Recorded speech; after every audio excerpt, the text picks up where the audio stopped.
of the Issaquah Development Commission to order. It is 7:01. So welcome, and due to the virtual format of today's meeting and that we have a number of community members who would like to speak to the commission tonight, we'd like to give just a few guidelines.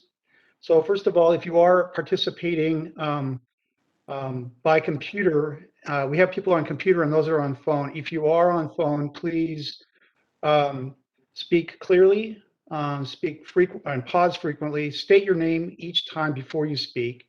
Mute your microphone when you're not speaking. And if you are having technical difficulties, you can join the meeting using a different device like a smartphone or a tablet.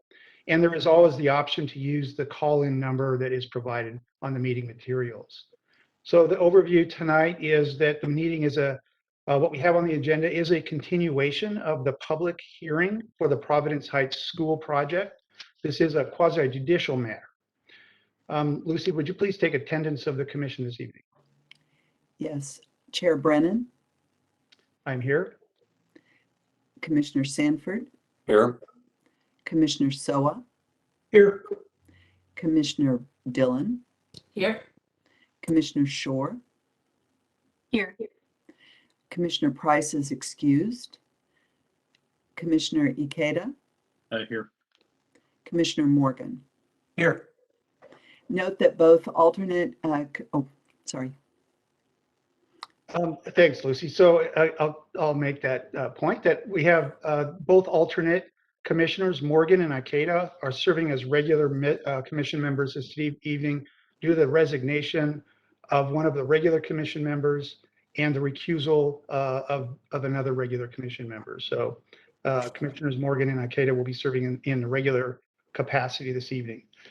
We don't have any minutes to approve this evening, so we can move on to the next topic, which is an opportunity at every Development Commission meeting where the rules allow for the public to comment. I'd like to open the floor for any members of the public that would like to comment on a topic that is not currently before the commission at tonight's public hearing. So if you have a comment that you would like to make that's not related to the public hearing in the schools project, this is your opportunity. If you are here to speak on the schools project, we'll have an opportunity in just a few minutes. So if you are here and you are not on a computer, just press *3 on your phone. If you are on a computer, just use the virtual raise hand function. Lucy, let me know if we have anybody that has raised their hand. I don't see anyone. Great, thank you. So we will move on then to the primary topic, the main topic of tonight's agenda.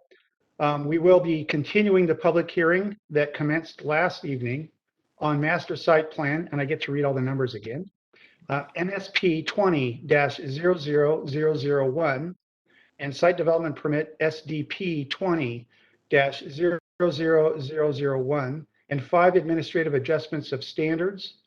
Those include AAS 20-00012, AAS 21-00001, AAS 21-00002, AAS 21-00005, and AAS 21-00006 for the Providence Heights project.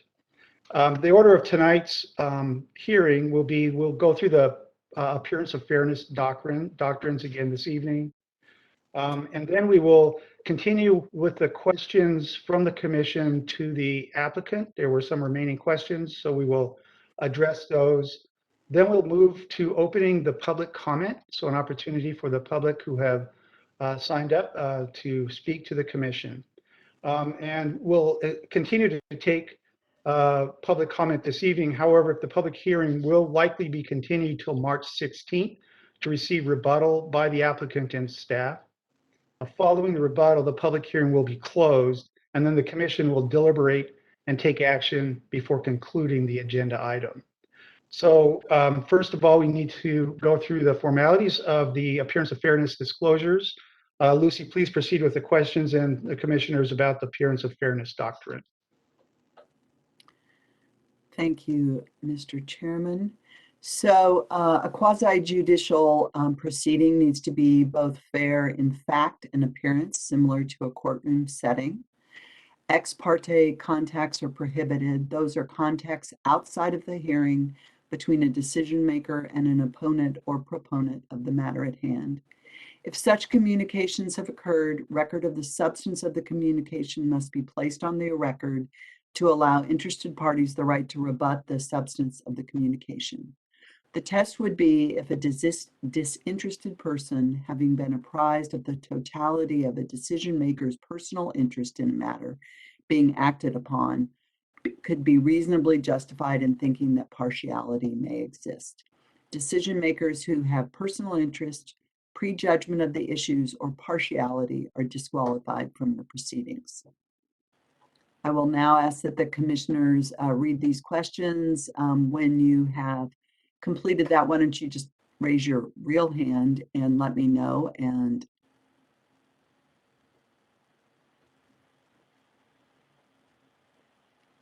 okay.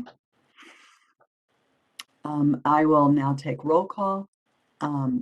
Chair Brennan, your The answer to answer the is question is no. Chair, Commissioner Sanford, No. Commissioner Soa, Commissioner Soa, No. Commissioner Dillon, As I mentioned last night, my company does have a business relationship with the applicant's engineer. However, we have no involvement on this project, and I have no reservations about my ability to judge fairly. And the answers to the other questions are no. thank you. Commissioner Shore, No to all. Commissioner Ikeda, No to all. Commissioner Morgan. As I mentioned last time, my in-laws live within Providence Point, but have not discussed the project, and I don't feel it would impede my ability to make sound judgment. So for the overall question, please read that, and then I will call the roll again. Commissioner Brennan, Chair Brennan, what is your answer? Yes. Commissioner Sanford, Yes. Commissioner Soa, Yes. Commissioner Dillon, Yes. Commissioner Shore, Yes. Commissioner Ikeda, Yes. Commissioner Morgan. Yes. Now is the opportunity if anyone in the audience wishes to challenge the participation of any commissioner based on the appearance of fairness doctrine. If you have an objection, raise your virtual hand or type objection into the chat window. And if you do so, we'll call on you and ask you to state the name of the member and the reasons why you believe they should be disqualified. I'm just stopping sharing so that I can look.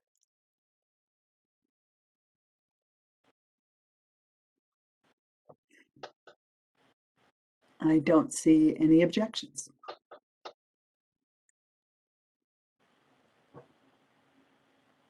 You're muted, Mike. Thank you, Lucy, for that. So now we do want to move on to continuing the questions that we have remaining from commissioners to the applicant following their presentation last night. I do know we had some remaining questions from Commissioner Sanford, and I believe Commissioner Dillon asked for some additional information, or maybe it was Commissioner Shore. I don't remember. Sorry. Asked for some additional information. I believe Commissioner Shore, thank you, on some of the drainage and drainage flows from the site. So I will turn it back to Commissioner Sanford and just continue with your questions. Thank you, Chairman. My questions regarded sound and the sound study. So perhaps this is for the Greenbush Group, and I'll put it to the applicant at large and they can decide. This is Richard Sanford, by the way. I'm sorry, I should introduce myself first. In the sound study, attachment 46, last night, I was asking whether the sound from 228th Avenue Southeast had been included in the measurements as part of the baseline. And I see from Appendix B of that attachment that I believe it was on page B1. So I understand the sound from the street was included as part of the sound measurement baseline.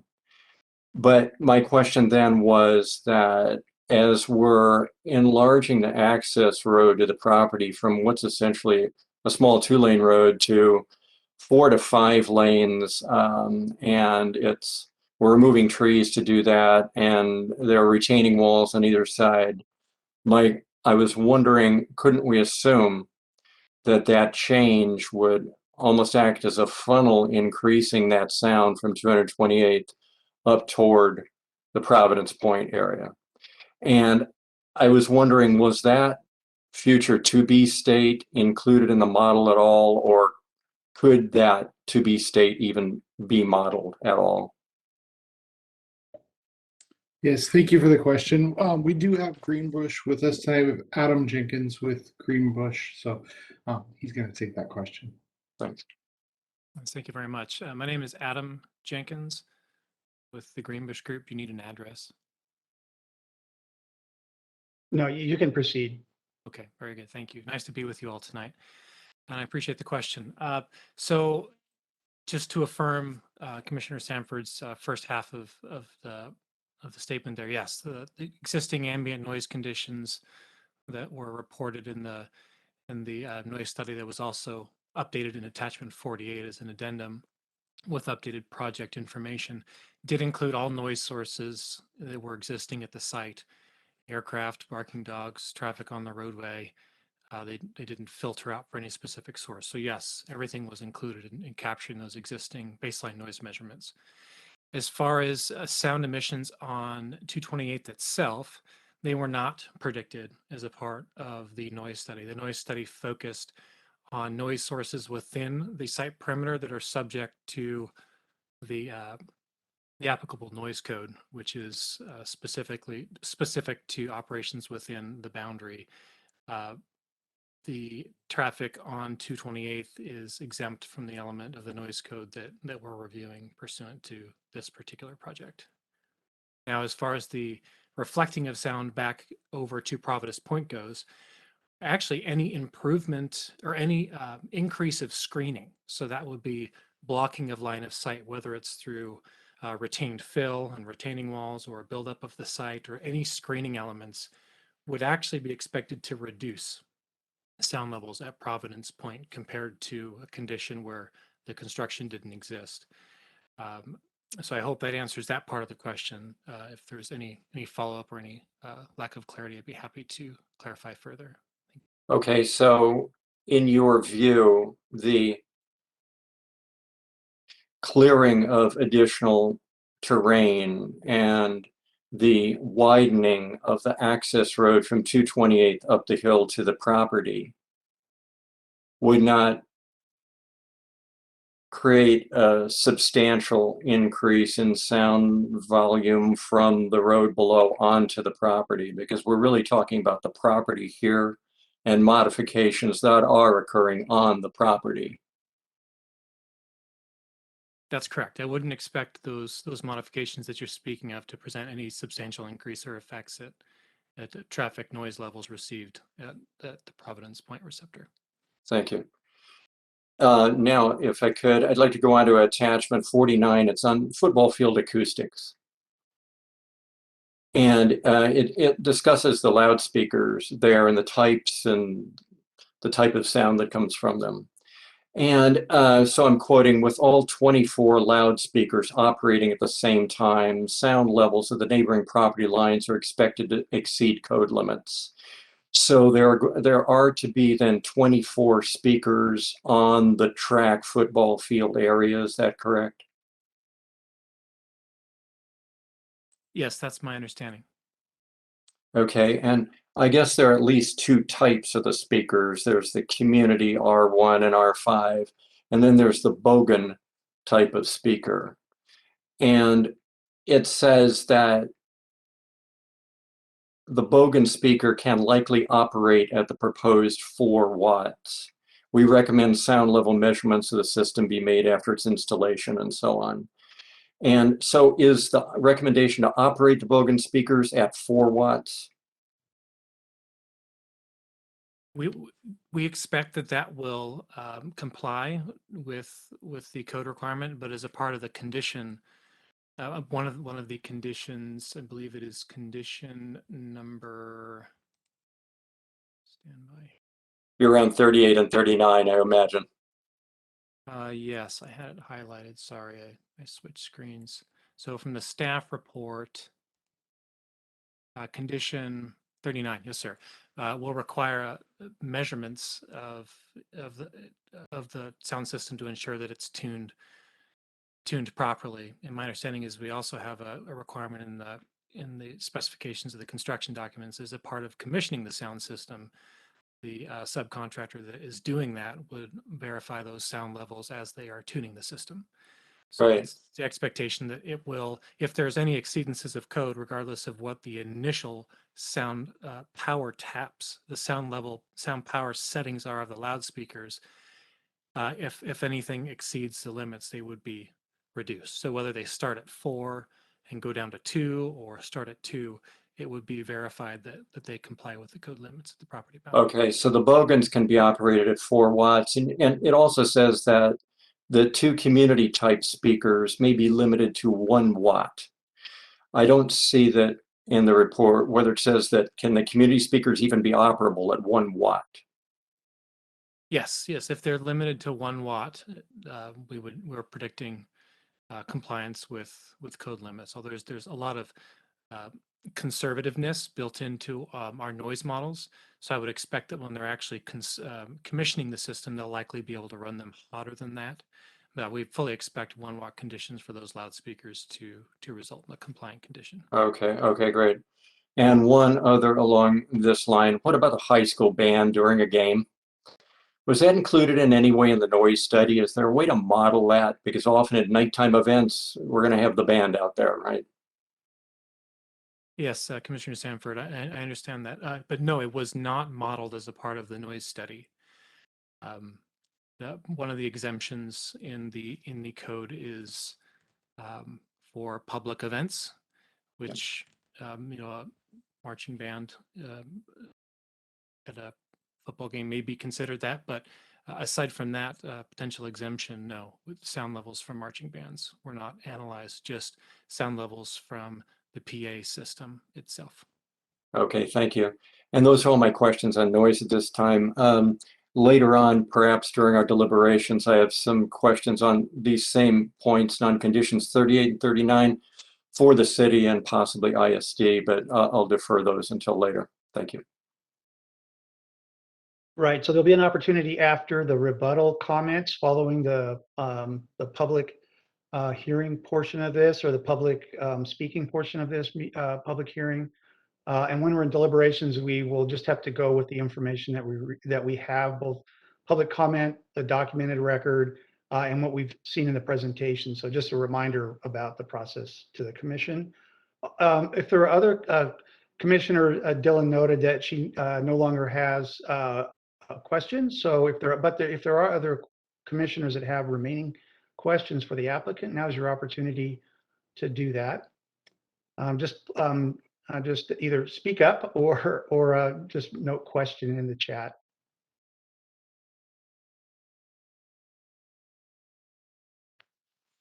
So hearing none, this is the opportunity now for public comment. So I want to just kind of introduce this part of the public hearing. We're going to open the meeting for public comment and note that we have received over 200 written comments after the staff report and project packet were issued. These have been forwarded to the Development Commission for their consideration and added to the record, including those that we received today. The city has signed a sign-up sheet link to this meeting agenda, and per the commission rules, we will begin with those people who have signed up to speak. Staff will announce the next 3 speakers on the sign-up list, so you're prepared when it's your turn to speak. When it is your turn, you will then be moved up to be a panelist. And once you are moved up, you may then unmute your microphone, turn on your video, state your name and your relationship to the city, then proceed to give your comments. Please mute your microphone when you are finished giving your comments. Just want to just remind people that personal attacks, obscene language, derogatory remarks, and disruptive behavior will not be tolerated. If you do not respond after your name or phone number is called, or your connection is lost unexpectedly, the meeting will need to proceed forward. You are encouraged, though, to rejoin the meeting if that is possible. Based on the number of anticipated speakers, all comments and questions will be limited to 3 minutes this evening, and you will only be allowed to speak 1 time. This will allow everyone who is signed up to speak, and staff, in all fairness to all of the speakers, staff will be tracking your time and let you know when your 3 minutes are complete. You'll be notified at 30 seconds remaining in your time, and a buzzer will sound when your time has concluded. Speakers who do not quickly conclude after your time is called will ask you to stop, and you may be muted. So again, we're trying to allow everybody an opportunity to participate. There are a number of people who want to speak. We're trying to make sure that we have a fair process to allow that to occur, and we're being efficient with everybody's time this evening. In addition, speakers will not be allowed to give time to or borrow time from other speakers who have not used their allotted time. To make efficient use of your time, you may reference a previous speaker with whom you agree rather than repeating the same comments, or you may waive your opportunity to speak. We will accept public comment up until 10 p.m. Any additional individuals who have signed up to speak but are not able to comment tonight will be called at a future meeting, which we currently have scheduled for March 16th. So we will try to get through, hopefully, all of the speakers this evening, but there will be an opportunity on the 16th to speak if there are some remaining that have not had an opportunity. So while the rules allow the commissioners to ask questions of the audience members during the public comment, in the interest of time and fairness to all speakers, commissioners may wish to limit or refrain from asking questions if that's possible. So Tricia, the city clerk will call the first 3 speakers and then again call the next 3 speakers so that we can efficiently move the speakers through the process. So Tisha? Chairman Brennan, since we didn't get to the, I'm running it tonight. Tisha's just here for a short period of time, giving me some assistance. Great. I'm going to move up the first 3 speakers. I'll not only call them, but move them up together.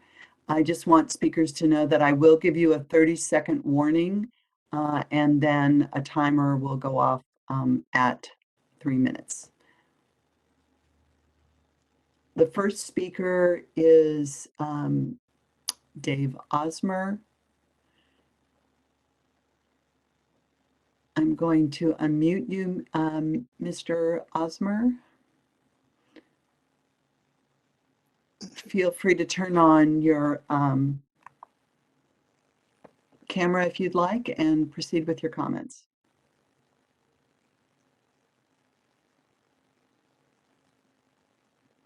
Well, I'm not seeing myself, so We can see you. I'm just gonna, can you hear me? Yes. Okay, I'm just gonna go. Good evening, commissioners. I'm William Osmer, known to my friends as Dave. I live in Issaquah. I have great empathy for the daunting task you have before you. When I lived in Issaquah back in the 70s, I chaired your predecessor commission, the Design Commission, for several years, but never faced anything remotely close to the scale or complexity of this proposed project. So thank you for your willingness to serve in this capacity and for giving careful consideration to this proposal's many shortcomings. First of all, I'm pleased that per Chairman Brennan's comment at the beginning of last night's hearing, you intend to read all the public comments submitted on this proposal before deliberating. Thank you for doing so. This proposal is fatally flawed for many reasons. I will focus on one of them. Contrary to the staff report and ISD's claims, this proposal is most certainly not compatible with the surrounding neighborhoods as required by IMC section 1807480. No other high school in this Issaquah district has a 35-foot tall grandstand structure and 2 large ball fields located this close to residential housing. As a result, they will create very significant adverse effects on these neighborhoods, including substantial increases in the volume of stormwater discharged from the grandstand's huge impervious surfaces, as well as significant visual, noise, and nighttime light intrusions on nearby properties. Written public comments have pointed out the weaknesses, erroneous code interpretations, and incorrect analyses and conclusions by ISD of noise and other impacts. Thus, the adverse impacts of the proposed grandstand, ball fields, and spectator amenities, which in some places are located less than 150 feet from neighboring residences, is far greater than reported. These impacts are not even close to being acknowledged, let alone mitigated by the proposed plans. Furthermore, the district persists in spending taxpayer money for this grandstand and spectator amenities when the entire project is $78 million over budget, and for a facility that will be used at capacity only 4 or 5 times a year.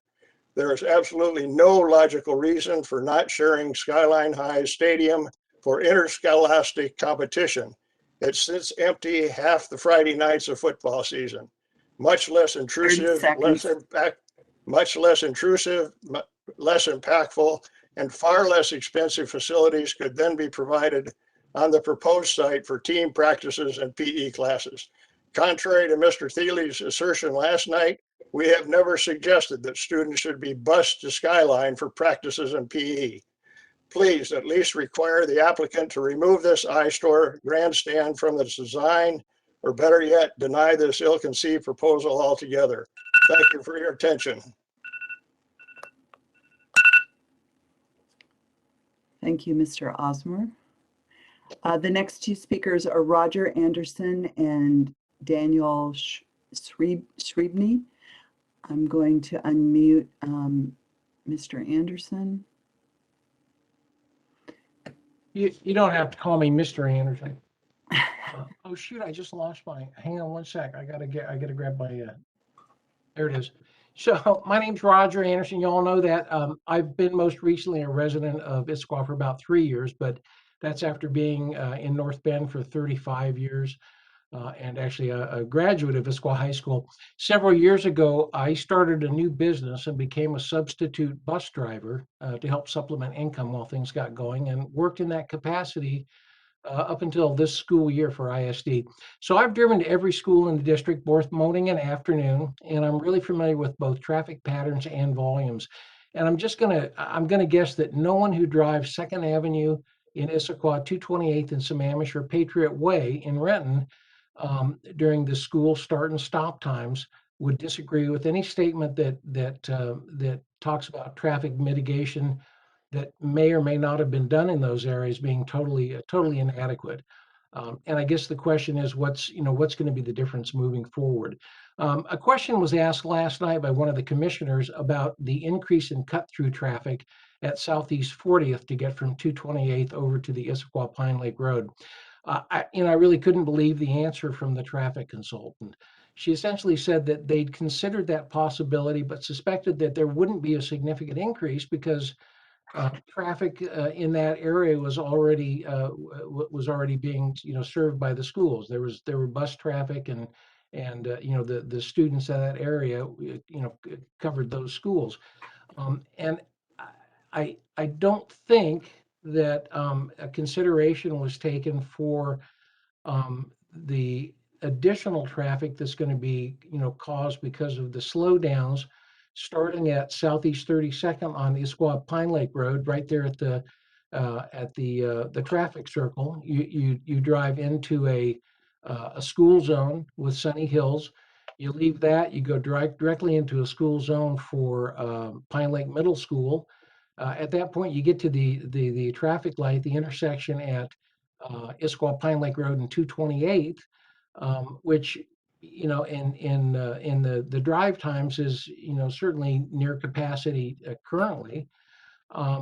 You take a left and head towards the new site. You're still in the Pine Lake Middle School traffic zone, and now we want to create another school speed zone for for the new school site.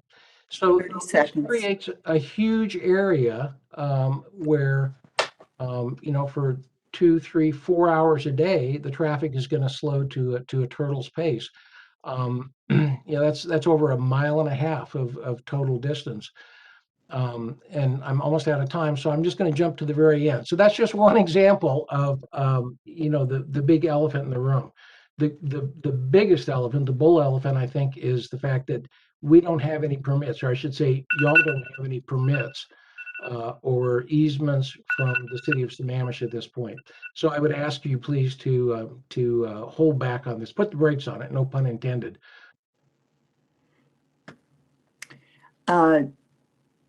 Daniel Srebny, I'm going to unmute you. I just did it, and hopefully you can hear and see me. And thank you, Yes. Lucy, for that valiant effort to pronounce a very difficult last name. I am Daniel Srebny. I'm proud to be a resident of Issaquah. Before I make my statement focusing on security concerns of the proposal you're considering, I first have to respond to a statement made to you at the top of the school district's presentation yesterday. The superintendent told you, we've tried as best as possible to be responsible to community concerns. I'm afraid that that statement is simply not accurate.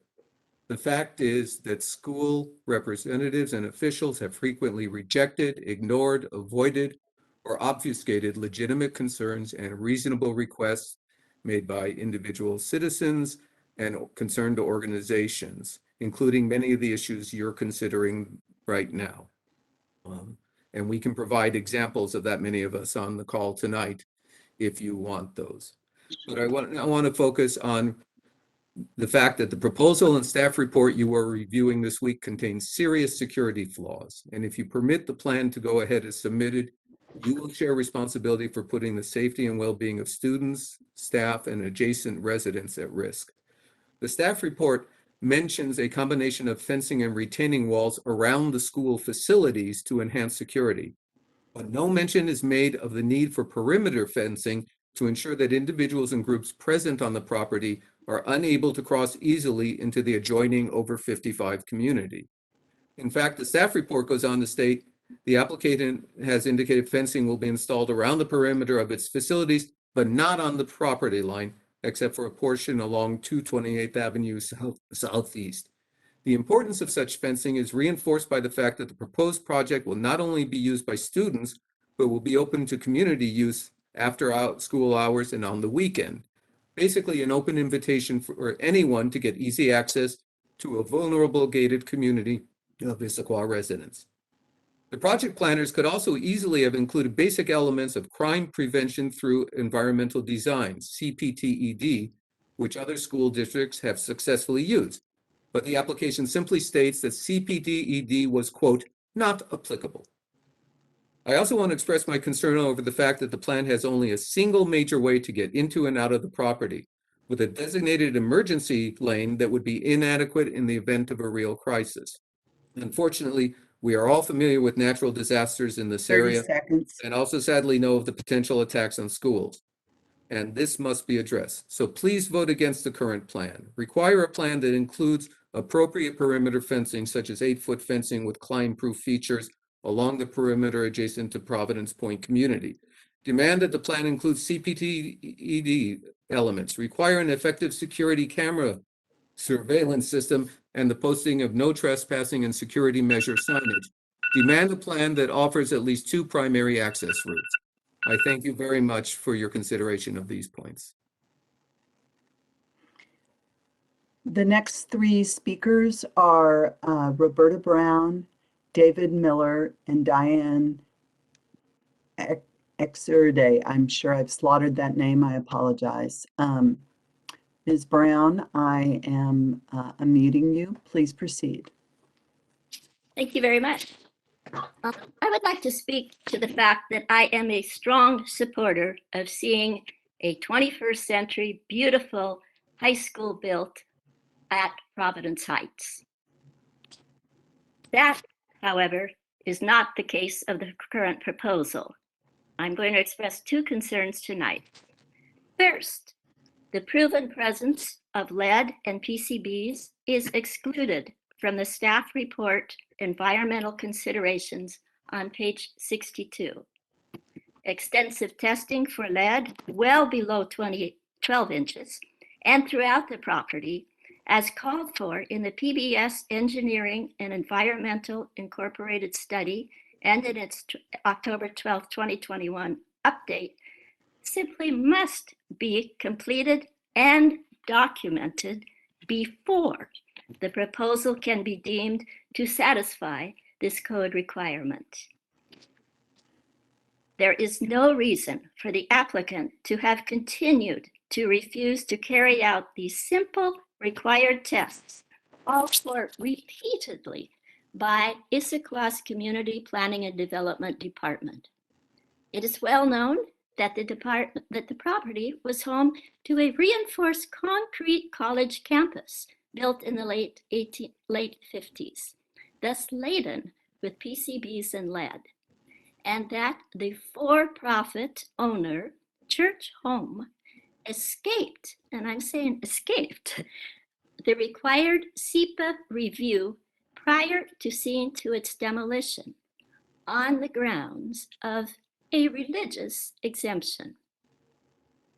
Now, this SEPA pre-demolition review would have been the normal means for detecting and removing contaminants.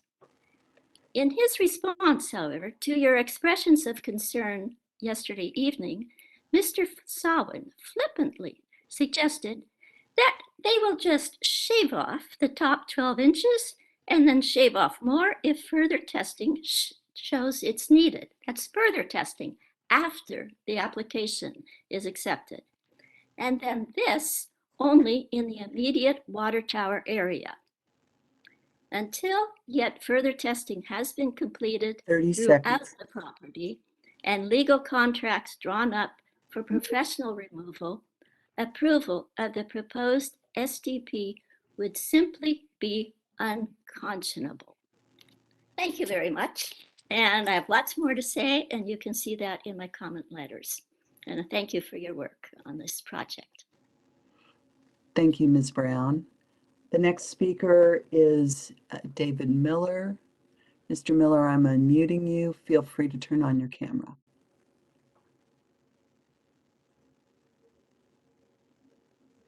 I'm trying to turn on the camera and I see you. okay.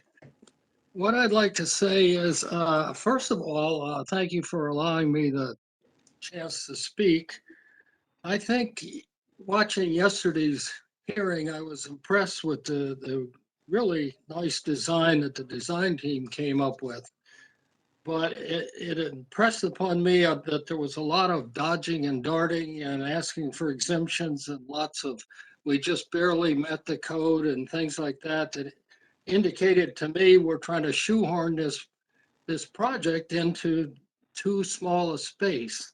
And I Googled the acreage for high schools today, and it said, several sources said that for 2,000 students, you would need 40 to 48 acres. And yet we have a high school and an elementary school on 40 acres. Now, since the start, the Issaquah School District's plans have put the squeeze on Providence Point's 55 plus community and the Bellwood retirement community. The district's two proposed schools, plus a sports stadium and sports fields, are just too much built structure for this 40-acre site. The proposed buffers between the schools and these residential communities were inadequate to begin with, and the school district's plans would eliminate many of the trees shielding two communities from the schools. In fact, their plans would remove about 3 acres of mature trees, replacing some of them with much younger and smaller trees. elimination of a huge number of mature trees which have been on the property for many decades is contrary to the city's newly released climate action plan. Furthermore, the plan does not provide for adequate irrigation of the buffer that they're leaving. And that buffer should have 3 years of irrigation after planting. We don't see any plan for that, and we are worried that the trees they do plant and other vegetation might die from lack of water. Finally, the district's plans include leveling the site and dumping tons of fill on the proposed site for the now delayed elementary school, placing high and unsightly retention walls between their property and the residential communities. I thank you for the opportunity to speak. Thank you. All right. Diane Exeride, I'm unmuting you. Please turn on your camera if you choose. We can just barely hear you. Okay, is the video working? I don't see you at this time, but feel free to proceed with your comments. There, we see you. Wonderful. Good evening, Commissioner and staff, Lucy. I'm here to comment about the treatment of public comments in the staff report. The staff report gives short shrift to public comments and states that many comment letters were received. But this is an understatement, as hundreds of comments were received, either went unanswered or have been summarily rebutted. I refer to attachment number 88, all other public comments, a file of 840 pages. This includes public comments from 2021 in response to the SEPA determination of non-significance. Our community has maintained since 2019 that an environmental impact statement is imperative to the acceptance of this significant project. The school district has steadfastly refused to comply and has ignored these community comments. Their August 2021 determination of non-significance was withdrawn in order to make it more defensible.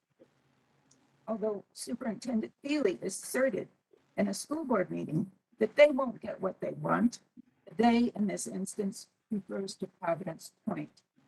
I encourage you to sample some of these letters. They are respectful, thoughtful, and well written. Attachment number 83, summary memo from the 7/15/2020 community meeting. In that, the school district makes their point that documenting community comments and responses by staff, the school district is not required by Issaquah Municipal Code. This is an indication that the school district viewed this process as unnecessary. Number 81, the environmental meeting. Item B32 notes, any anticipates an environmental impact statement to be prepared. The school district responded, the school district is at lead on the SEPA review, not the city of Issaquah. The public's perception of a conflict of interest is based on the school district acting as both the lead 30 seconds. and the applicant has not been overcome. This was not remedied by their hiring of a private consulting firm in order to rapidly repackage the determination and reissue it as a revised decision on 12/9/21. We can only hope that the school district expects a new superintendent this year who is more empathetic to the environment and to community concerns. And that concludes. Thank you very much.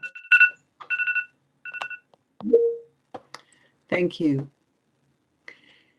The next speaker is Larry Franks, but he does not appear to be on the call. Mr. Franks, if you are here and called in, for instance, could you raise your hand or in some way indicate that you are available to make comments?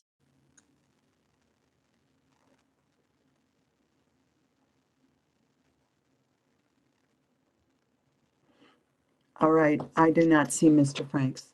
The next three speakers are Dave Weckner, Joshua Cohen, and Ross Tilgman. So we'll begin with Dave Weckner. You're unmuted. Please proceed.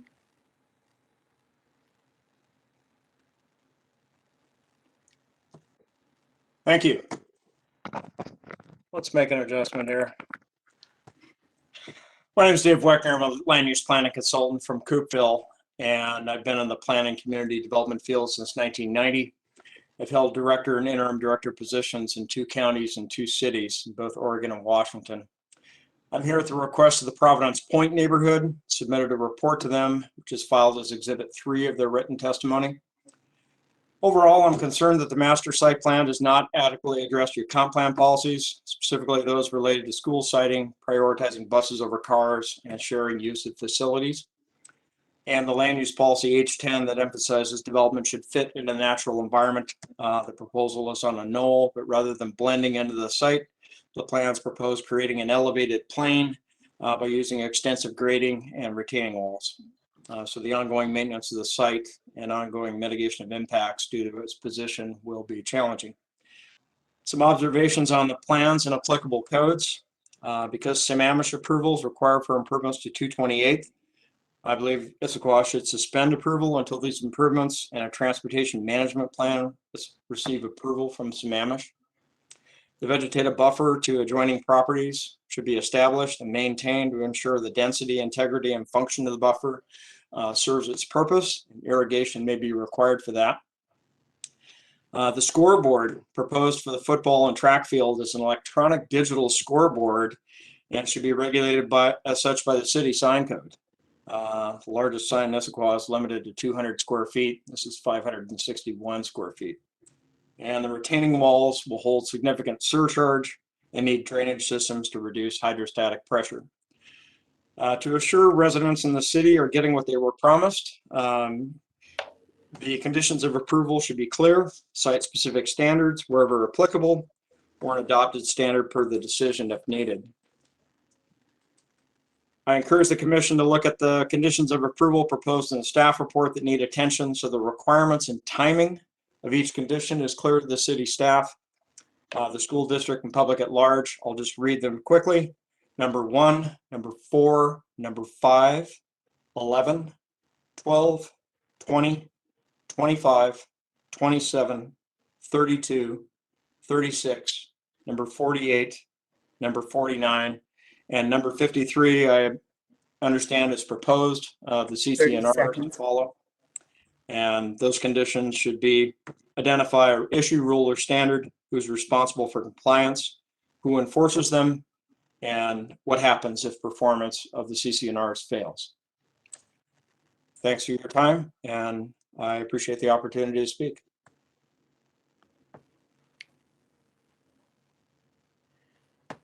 Next is Joshua Cohen. Mr. Cohen had a slideshow that he sent into me, which I emailed to you all last evening about 6 or 7 p.m. If you're able to find that, that would be useful. Thank you, Lucy. My name is Joshua Cohen. I'm a principal at Fat Pencil Studio. We are a design firm in Portland, Oregon, specializing in helping stakeholders visualize large-scale public works projects. Some examples, we did 3D graphics for the Seattle Department of Transportation during the Capitol Hill streetcar expansion. And we're currently working with Multnomah County in Portland to visualize options for the earthquake-ready Burnside Bridge replacement. In this case, Fat Pencil was hired by Providence Point Umbrella Association to create digital 3D model of the proposed high school campus and investigate potential visual impacts on the surrounding community. So commissioners, you should have received this document that Lucy mentioned. It's titled Exhibits for Public Testimony of Joshua Cohen. And I encourage you to bring on screen while I explain our findings. Just so you know, the source material for these exhibits were publicly accessible aerial photographs and architectural drawings on file with the city. The buildings in the 3D model are all drawn to scale, and the trees, while not intended to be photorealistic, are representative of the type and the position where the trees are actually growing on the site. So you'll see in the first exhibit, A and B is an aerial photograph or an aerial view from a Google Earth, as well as, and B, the same aerial view in our model, which was built in a program called SketchUp. Exhibit 2, that same aerial view now has the high school project built as currently proposed. 2A is the summer, 2B is the winter. In Exhibit 3, we've rotated 90 degrees counterclockwise, so we're looking to the east. And 3B is that same view at nighttime, highlighting one visual impact, which is headlights that would be shining through the tree buffers into the surrounding community. Next, we have a series of before and after images from various points in the Providence Point community.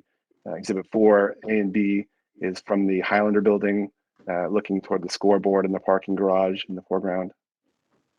Exhibit 5 is one of the larger condo buildings, and we're seeing the back of the grandstand as the closest structure in that exhibit.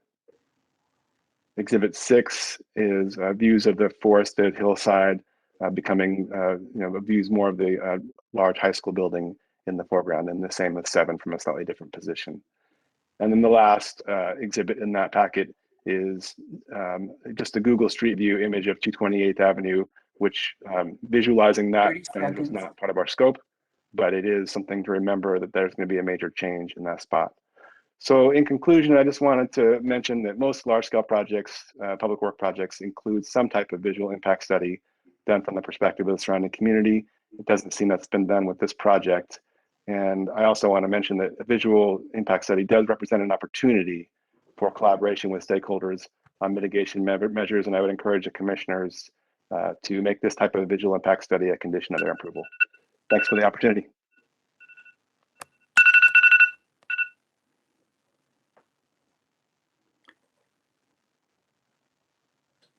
All right. The next is Ross Tilghman. Ross, I'm going to unmute you. You've already unmuted yourself. Excellent. And please proceed. Good evening, commissioners. My name is Ross Tillman. I'm a transportation planner with my own practice, and I'm speaking on behalf of the Providence Point Umbrella Association. And as a past commissioner and chair of the Seattle Design Commission, I appreciate the challenge you face in deciding whether a site plan is ready for approval or whether it's not ready. And in this case, the school district's plan is not ready. This site is woefully ill-suited to a school's use. There is no pedestrian network anywhere near it. There is no bicycle facility near it. There is no public transit within a useful distance of the site. Indeed, there are no alternate routes. There is a single road for access.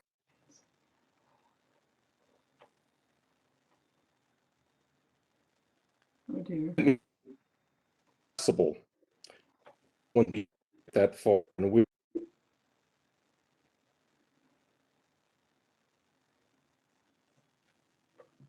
think, are we all having audio problems with Mr. Tilghman? Yes. Yeah. Ross, you may want to turn off your camera. That might help.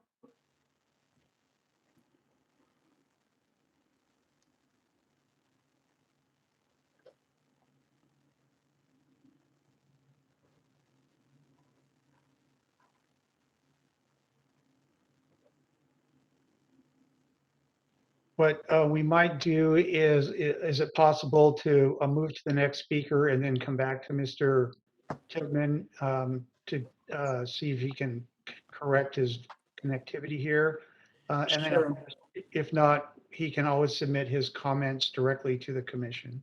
Sure. The next 3 speakers are Ann Moore, Larry Wright, and Walter McCudden. I do not see Mr. McCudden. You are third in line. Please identify yourself if you're here and I'm just missing your telephone number.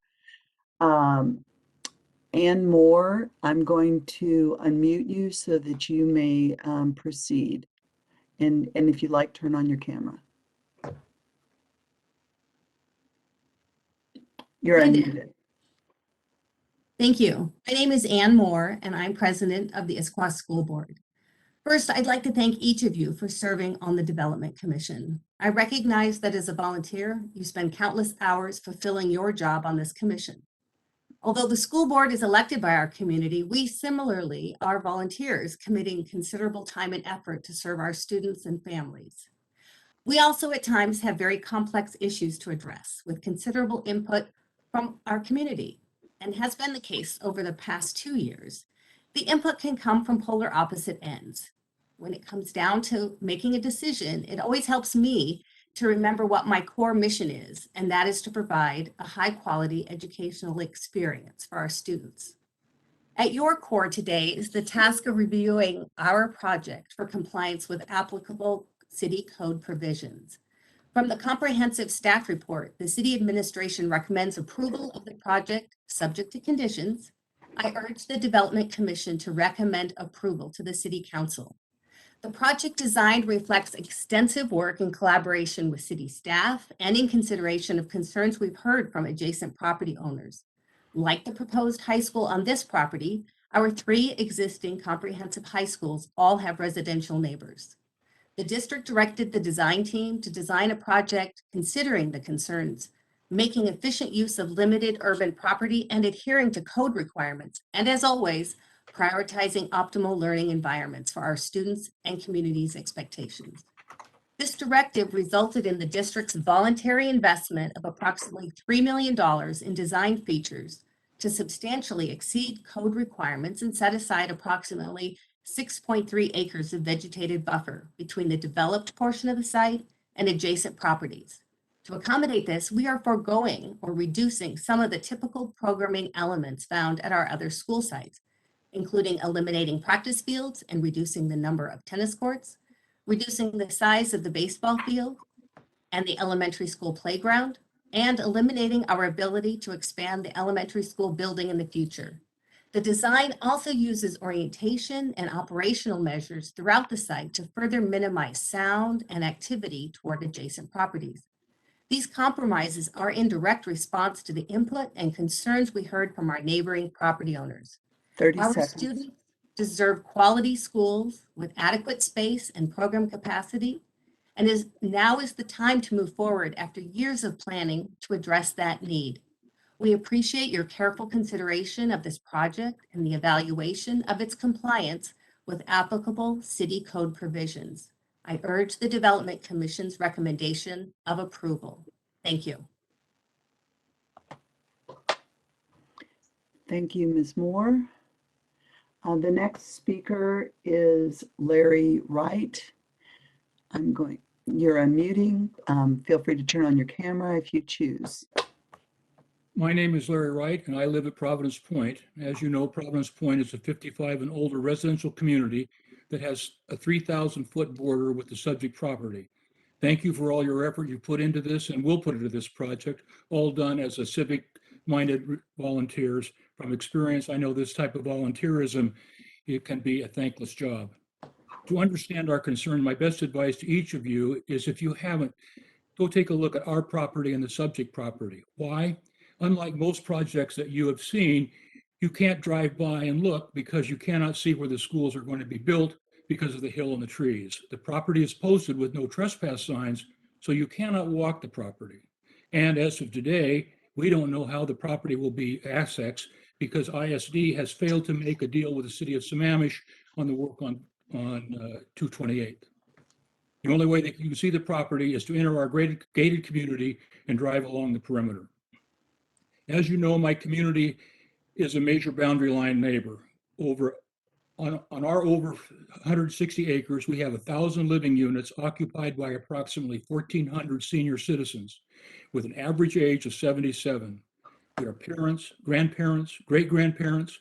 We're retired doctors, lawyers, engineers, business professionals, teachers, school administrators, college professionals, high-ranking federal and state officials. Many of us moved here to be close to our family whose children are in our schools. We are certainly people who treasure education.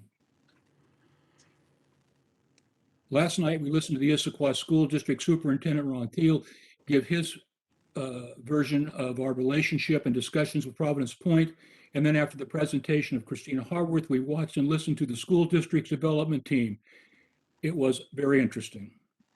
We have asked that our legal representative have an opportunity, have an amount of time commensurate with theirs so we can express our concerns. I understand that that's not in your rules. I think you should reconsider this.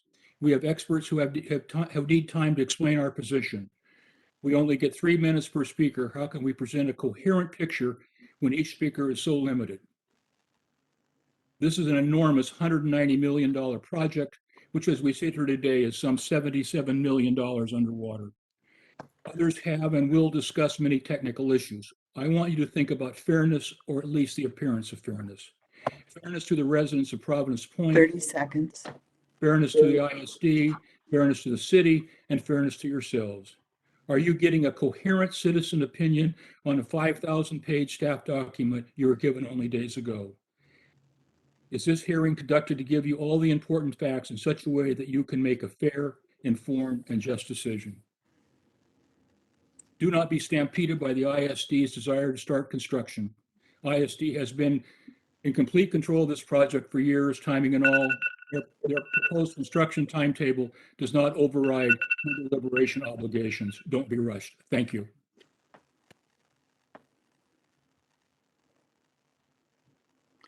Okay, the next speaker is Walter McCudden. I do not see Mr. McCudden. The next 3 speakers are Timothy Brown, Mark Taylor, and Michelle Williams. And looking for telephone numbers, I do not see Timothy Brown or Mark Taylor's names or telephone numbers. If you are here, please identify yourself.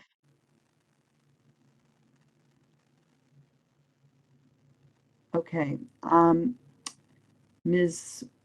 Williams, you are, I'm going to unmute you.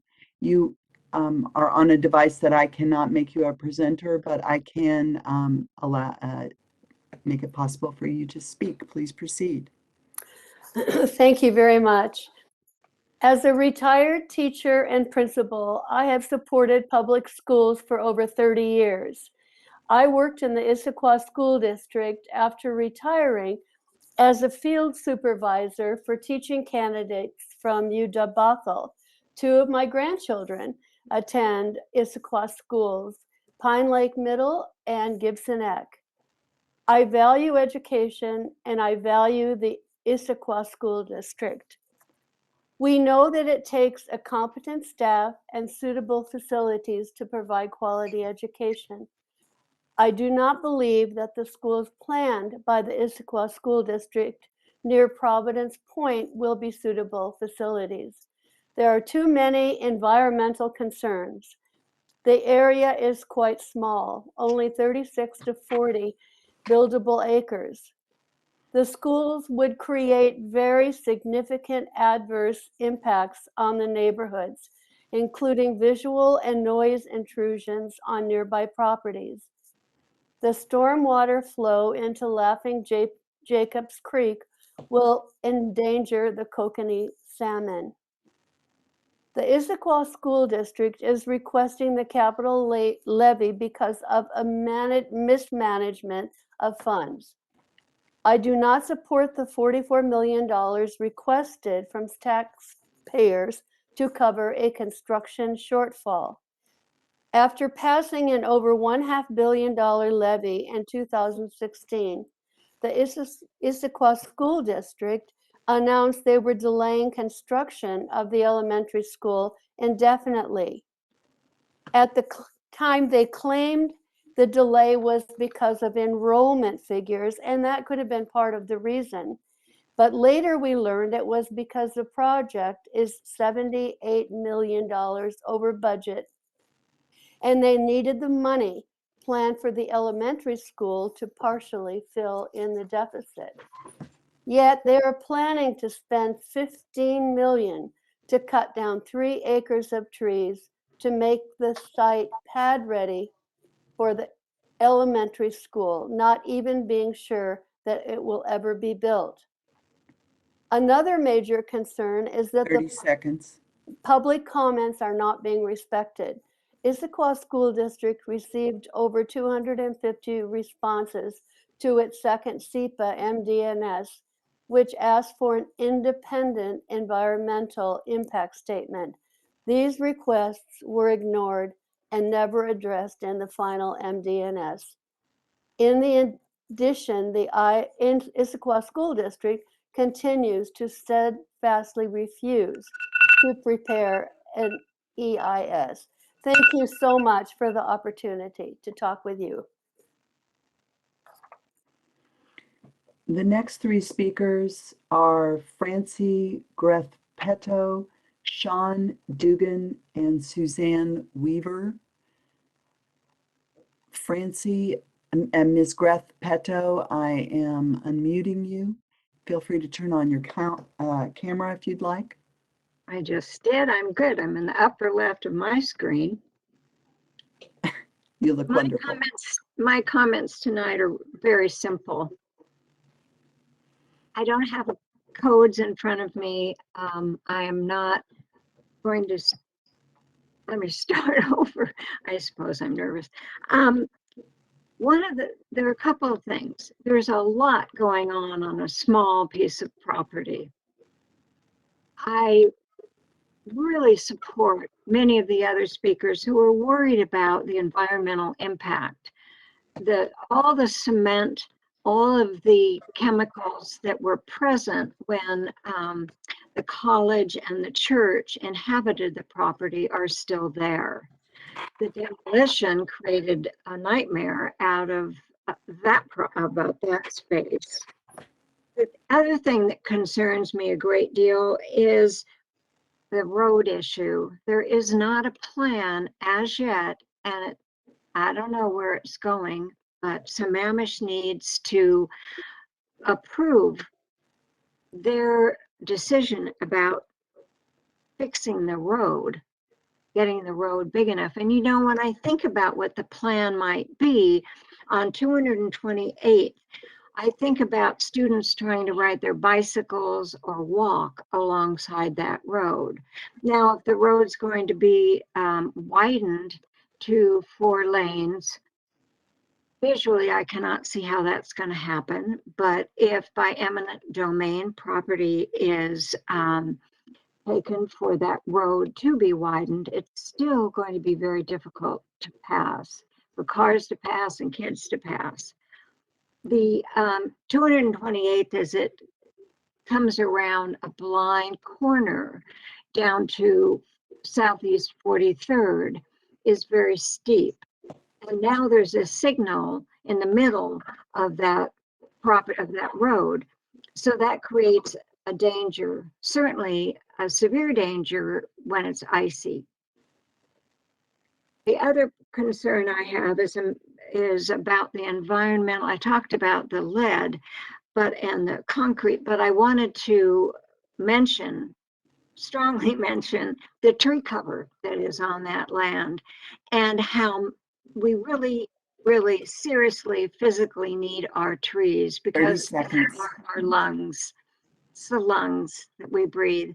I don't want to leave the future kids in our community with a legacy like this.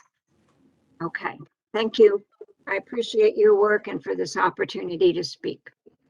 Good night. Thank you. Next is Sean Dugan or Duggan. You're unmuted. Feel free to turn on your camera. Great, thank you.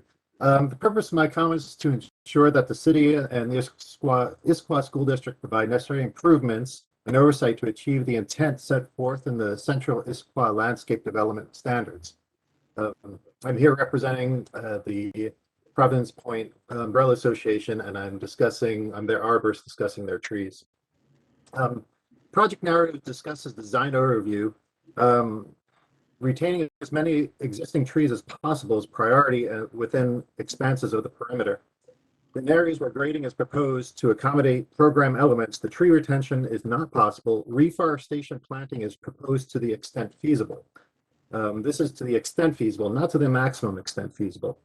To this point, most of the discussion has been regarding retaining trees, and the mitigation for those trees.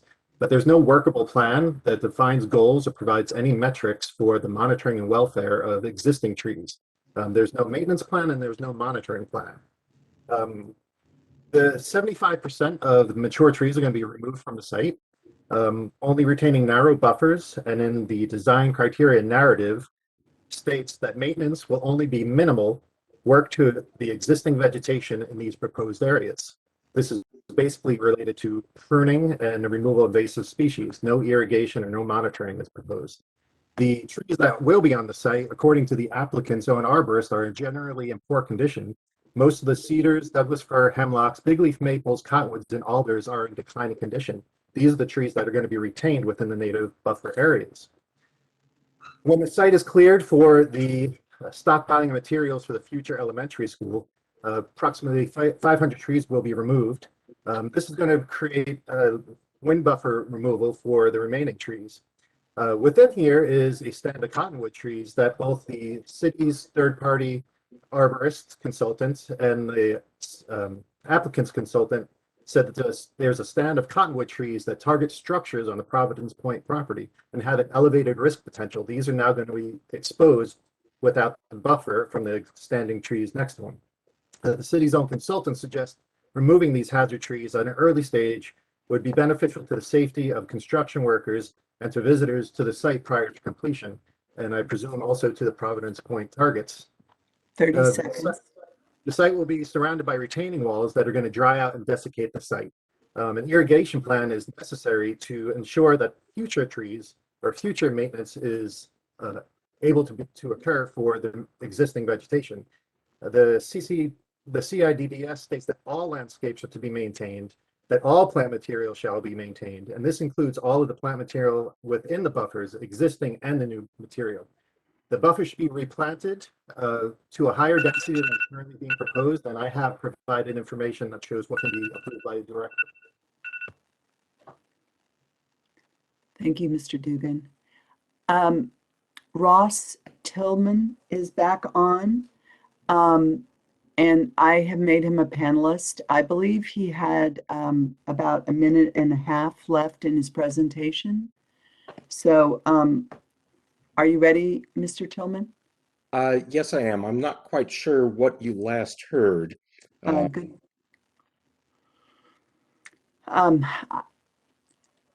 Do any of the commissioners remember?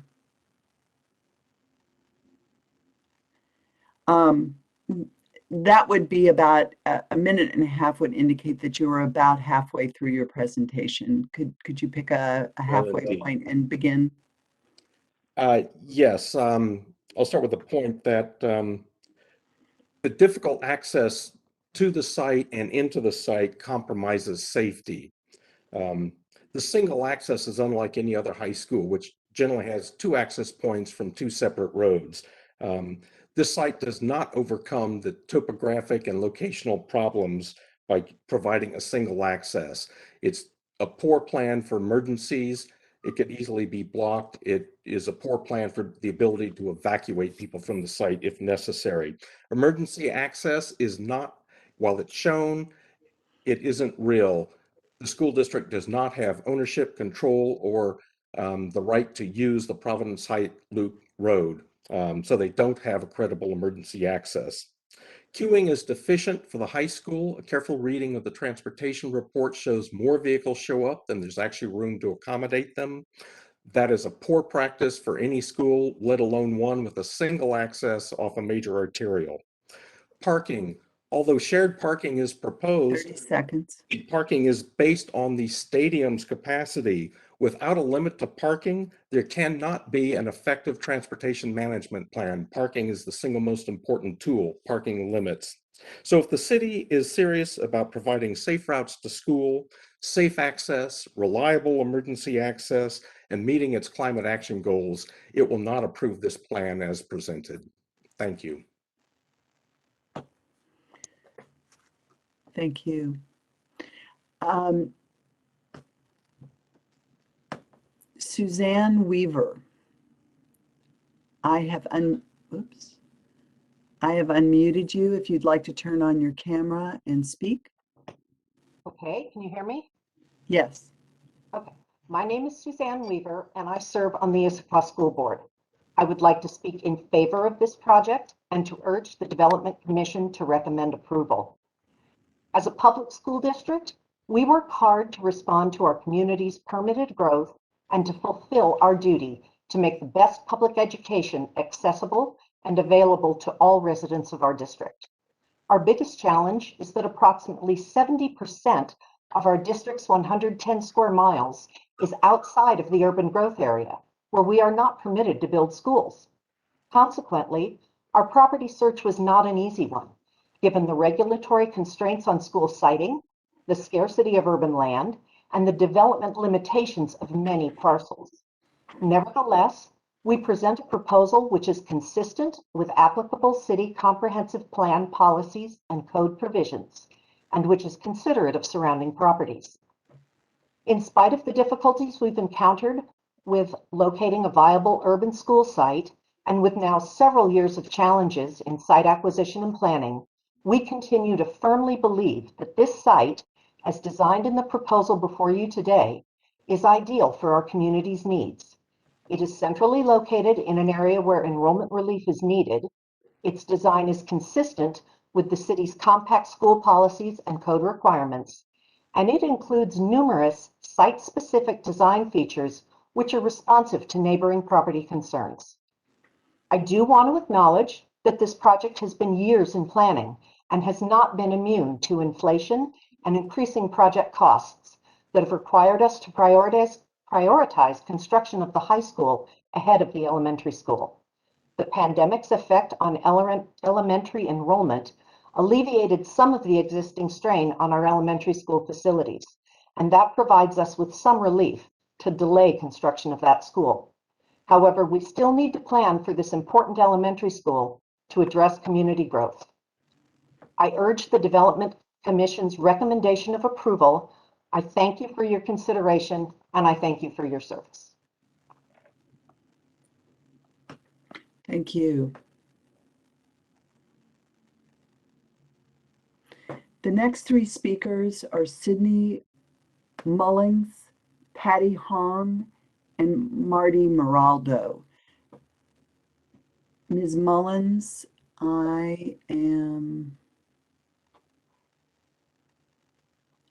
are unmuted. Please proceed. Hi, my name is Sydney Mullins, and I'm here to speak in favor of this project and urge the Development Commission to recommend approval. The city staff's proposed conditions. Thank you for allowing me this opportunity to share my input. I'm an elected member of the Issaquah School Board, an Issaquah resident, and also have the honor of being the mother of a current Issaquah high school student. Speaking as an elected school board member, our greatest needs continue to be at the high school level.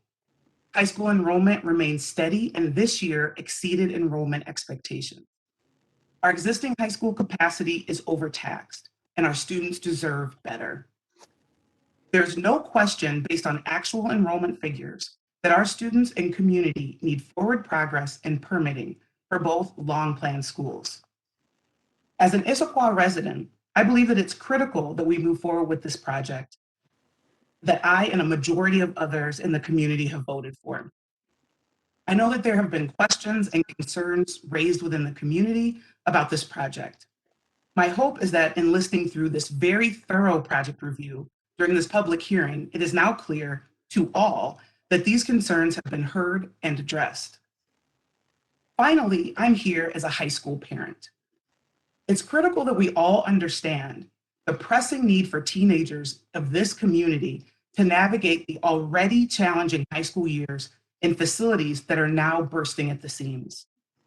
Where finding a quiet place to even gather their thoughts is challenging, even with the use of portable classrooms, which add limited additional space to buildings that are being prematurely aged with above and beyond wear and tear.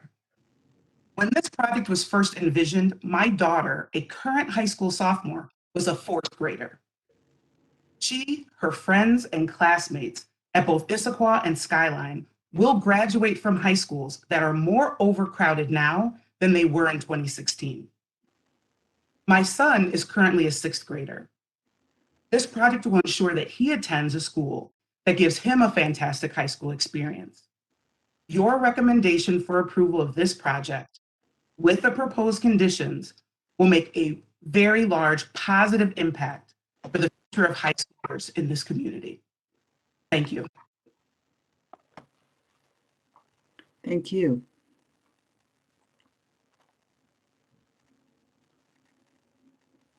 The next speaker is Patty Hong. I have unmuted you, Ms. Hong. Feel free to turn on your camera and join us. Hello, my name is Patty Hong, and I am a resident of at Providence Point. And currently, I have a bird's eye view of left field of the soon-to-be constructed softball field at the on the site of the new high school. So I have two issues that I want to focus on tonight. And because I'm going to be looking directly over left field of that softball field, I'm very interested in the buffer and how many trees are going to be in the buffer. The buffer is very small, very shallow, in my opinion. Condition number 25 does not require that any irrigation be installed in the buffer area, and I urge the commission to direct the city to include required irrigation for the buffer areas. My other concern is the traffic management plan. And anyone who has driven by Pine Lake Middle School on 228th and also Skyline High School on 228th sees how much foot traffic there is from students who are walking from various places in the surrounding area. This particular high school number 4 doesn't really lend itself to any pedestrian access whatsoever. And it would not surprise me to see high school students parking their cars along near Marionwood Rehabilitation Center and Bellwood, and also to be parking their cars up at Pine Lake Shopping Center and walking from there to the high school site. There are no sidewalks along 228th, and I do not recall that there was a plan to put a sidewalk between Issaquah Pine Lake Road and the high school site. So I hope that the commission would direct that that condition number 17 include a pedestrian management plan as well as a traffic management plan. I thank you all for your service and look forward to a substantive discussion about the pros and cons of all of the comments. Thank you very much. Thank you, Ms. Hong. The next speaker is Marnie Maraldo. I have unmuted you. Please turn on your camera if you choose and proceed with your comments. Hi, my name is Marnie Moraldo. Thank you so much for allowing me this opportunity to speak. As an elected member of the Board of Directors for the Issaquah School District, I'm here to speak in favor of this project, and I urge you to recommend approval with the city staff's proposed conditions. This proposal, which would provide the land use approvals for the final projects from our 2016 bond passed by our voters, is critical to our school capacity and student learning needs. While the district has seen a reduction in enrollment through the COVID-19 pandemic, our current enrollment levels are actually above where they were when the bond measure was passed over 5 years ago. And as the city of Issaquah and other cities within the district boundaries continue to grow, enrollment is expected to increase well into the future. Even today, existing school capacity is strained. For years, we've heard from our community that student capacity is overloaded on the valley floor at Issaquah High School, Issaquah Middle School, and Clark Elementary, and the residents of Old Town know all too well the impacts of this overcrowding. We worked hard to respond to this concern. Just this week, we opened Cougar Mountain Middle School to alleviate, in part, the capacity at Issaquah Middle School. The addition of High School 4 will allow us to move approximately 600 students from Issaquah High School and will further alleviate the strain on downtown Issaquah roads and allow students to remain closer to their homes. We understand the concerns of the adjacent property owners regarding the multi-purpose field at this site. Board Director Gallinger and I, along with Superintendent Thiele, met with the leadership of Providence Point Umbrella Association on 3 occasions. We extensively reviewed the proposed site plans with them, toured Providence Point facilities that would be most impacted by the buildings, and worked to make the development more amenable, including creating significantly more buffer area than required by city code.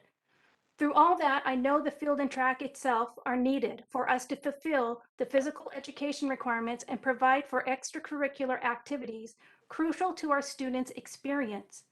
One side of the field does have a covered grandstand that will allow for games and events, which will permit this high school to have its own home field and, more importantly, build its own community and own identity. The design team has carefully worked on the design and operational features to 30 seconds. minimize sound, light, and activity toward those properties. As a board member, I am proud of the submitted design before your approval. It meets the applicable code requirements and reflects careful design that indicates compromise as related to this particular site by investing in design features that minimize impacts to the surrounding properties. As a community partner, we see these project components as important compromises while still providing for the necessary and important community infrastructure. Thank you for your careful consideration. Lucy, Yes. before you call the next speakers, we've been in for about an hour and a half, about halfway through the normal schedule. I don't know if we have left, but it might be a good time just to take about a 10-minute break, give everybody an opportunity to stand up, stretch their legs a bit, and then return to hear the additional. Does that work? Yes. Yes, it certainly does. Thank you. Okay, so let's recess until 8:40. So about a 12-minute break. We'll see you back at 8:40. Thank you. Thank you.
My legs are stretched. My water glass is full.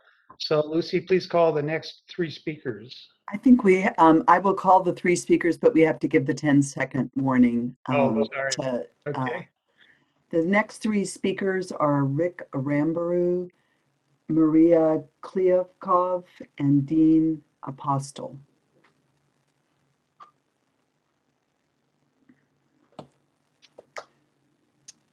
Mr. Arambaru, please turn on your camera and proceed. Okay, thank you. I'm Richard Arambaru. I'm here tonight representing the Providence Point Umbrella Association, the representative of the senior community, which shares a 3,100-foot boundary with the school's property. Earlier today, we provided you with an extensive report, which includes expert reports and opinions by stormwater experts, traffic experts, arborists, land use planners, aesthetics. You've heard from some of these people already tonight. And we do hope that the board will and the commission will pay close attention to these materials. All these reports demonstrate a fundamental proposition here, which is this is a deeply flawed project on a questionable site. And if the project is to be approved at all, there must be serious changes to bring it into compliance with the careful and historic standards adopted by Issaquah. While our reports show a myriad of defects in the projects, I want to take a kind of a higher level view of the situation here and focus on three issues. Who really, with a straight face, comes before this commission with a proposal to dump construction spoils on 3 acres of mature forest after that forest is clear cut? That's a clear slap in the face to the city's climate action plan recently adopted. Ironically, this fill is necessary because the district is violating a fundamental tenet of design review, that is to preserve existing vegetation and topography within the site area. They do this by bulldozing essentially everything in sight. And with another irony, they justify all of this because they want a head start on a school project that may never be built and they don't have the money for. Secondly, who comes before this commission 2.5 years after a project is proposed, substantially unprepared? We've got a lot of pages in reports, but the district does not have a approval for its construction plans. It does not have approval for stormwater plans in the fragile Laughing Jacobs Creek. It doesn't have construction management plans. It doesn't have a transportation management plan. This is not a project that's ready for prime time. These issues should have been resolved well before we arrive at the commission. And of course, there is no proposal for the CC&R, so important to the enforcement. And who comes before this design review commission without a single sketch or rendering of what the project will look like from Providence Point or other public areas? Thank you very much for your time. The next speaker is Maria Kliavkov. And you're unmuted. Please proceed. Thank you so much, and thank you for your time and for your patience in listening to all of us. I'm a resident of Rainier Building in Providence Point on 224th Lane Southeast. My concerns are really twofold. I appreciate the need for this project. That is not in question. What is in question is how it's been maneuvered. I have great concern that the school district decided that environmental impact for this project could be mitigated. So the wetland considerations were addressed, but the environmental impact statement was deemed not necessary. The habitat was determined to be low habitat value as a wetlands habitat. Unfortunately, it's not a wetlands habitat. How do I know this? I know this because I hear the coyotes and I hear the coyote cubs, particularly on full moon nights. It is a vibrant habitat. An environmental impact study is a must. We must do this assessment so that we know what it is that we are ruining or speaking about ruining. My second concern is that the Providence Point storm system cannot take the overflow from the project.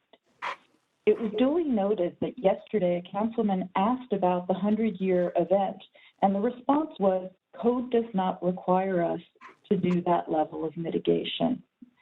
The truth is, we know the 100-year event happens. It's been happening all around us. Those of us who live here know that we've had flash floods here, and we know that the system cannot withstand this. The question is, who pays for it when it doesn't work?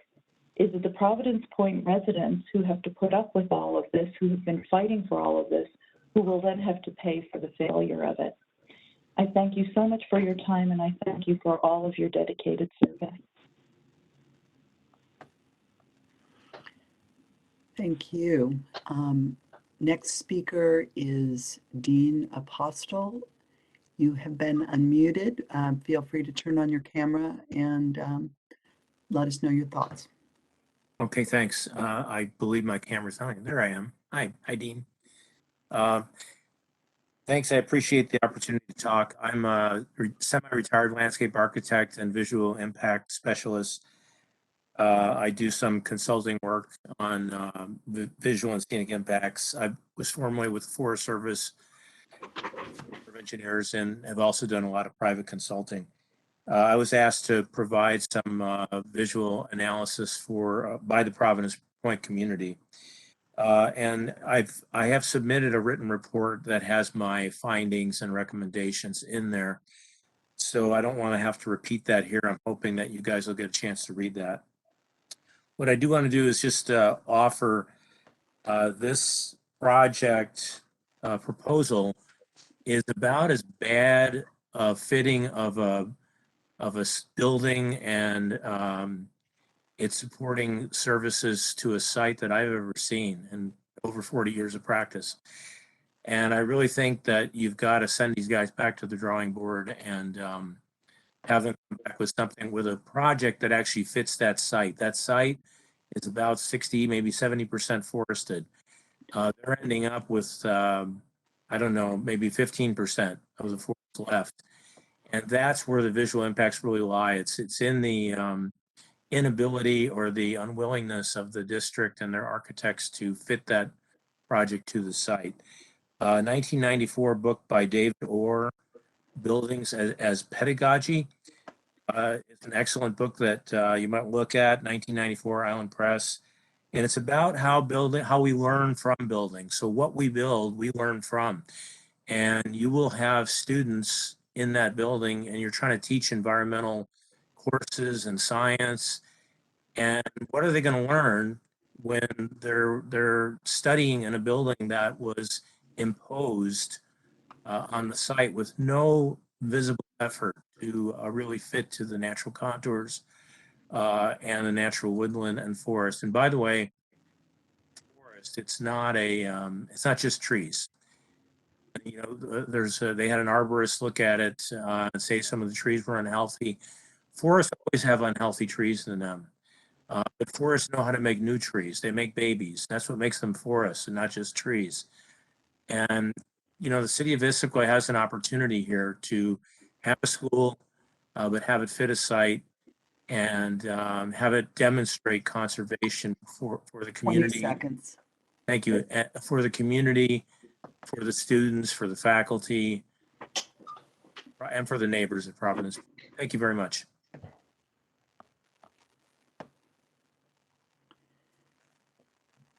The next speaker is Amy McCauley. I do not see Ms. McCauley on the phone. If you're on, please let me know. The next speaker is Clina Dupuy. I cannot make you a panelist, but I can unmute you.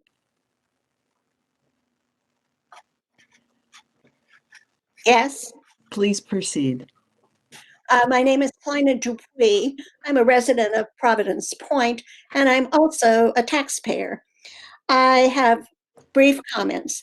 I think the commission is doing itself a disservice if they don't visit the site and see the concerns that the community has regarding the condition of it and the proposed buildings that will be placed on the site. Secondly, I'm a nuts and bolts person. And we all know that the new signalization of the Providence Point main entrance took over a year to complete. What kind of proposal is in the thinking to address signalizing the entrance to the school and building the school? Is 228th going to be a virtual parking lot for 2 years or so while all of this is happening? I think that is a very significant issue.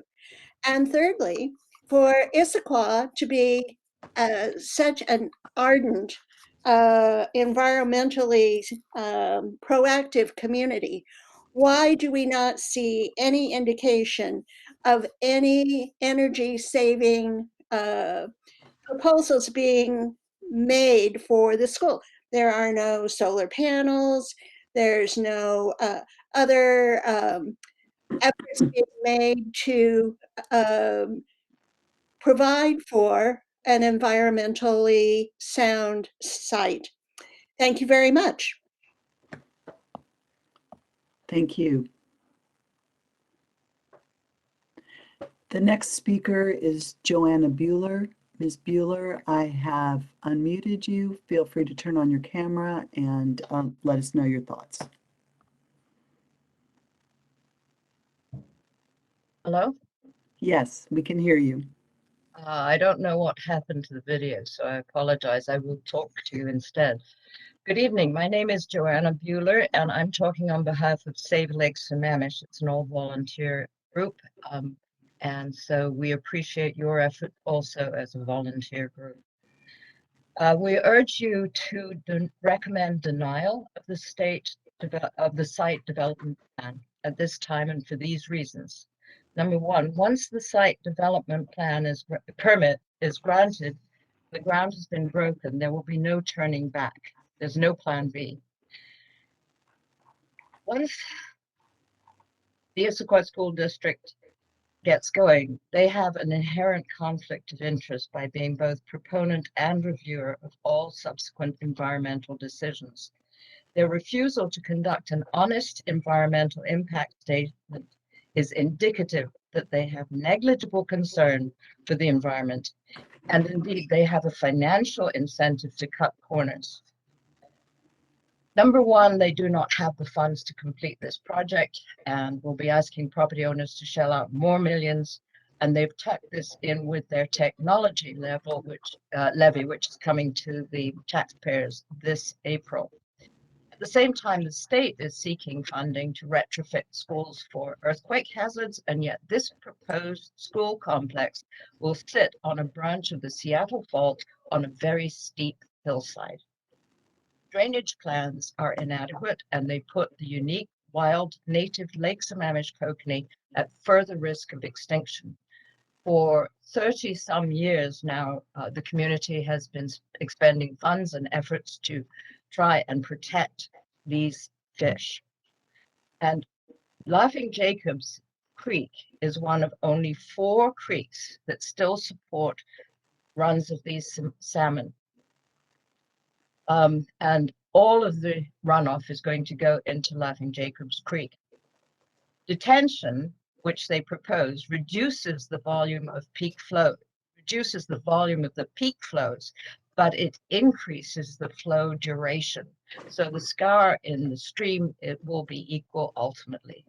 Detention as proposed also has the potential to starve the creek of the needed flows in the summer and fall when there's very little water left in them.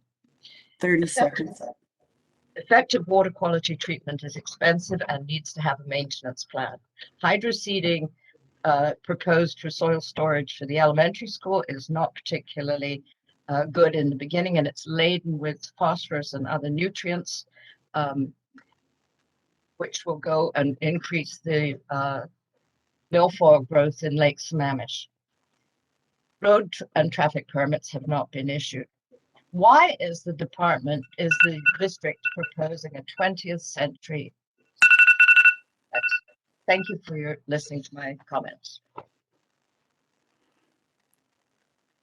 Thank you, Ms. Bueller.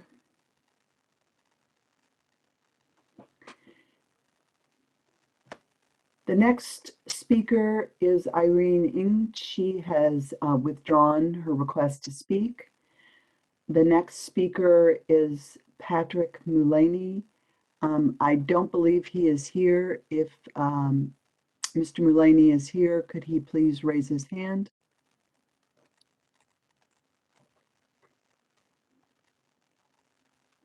Okay, I do not see him.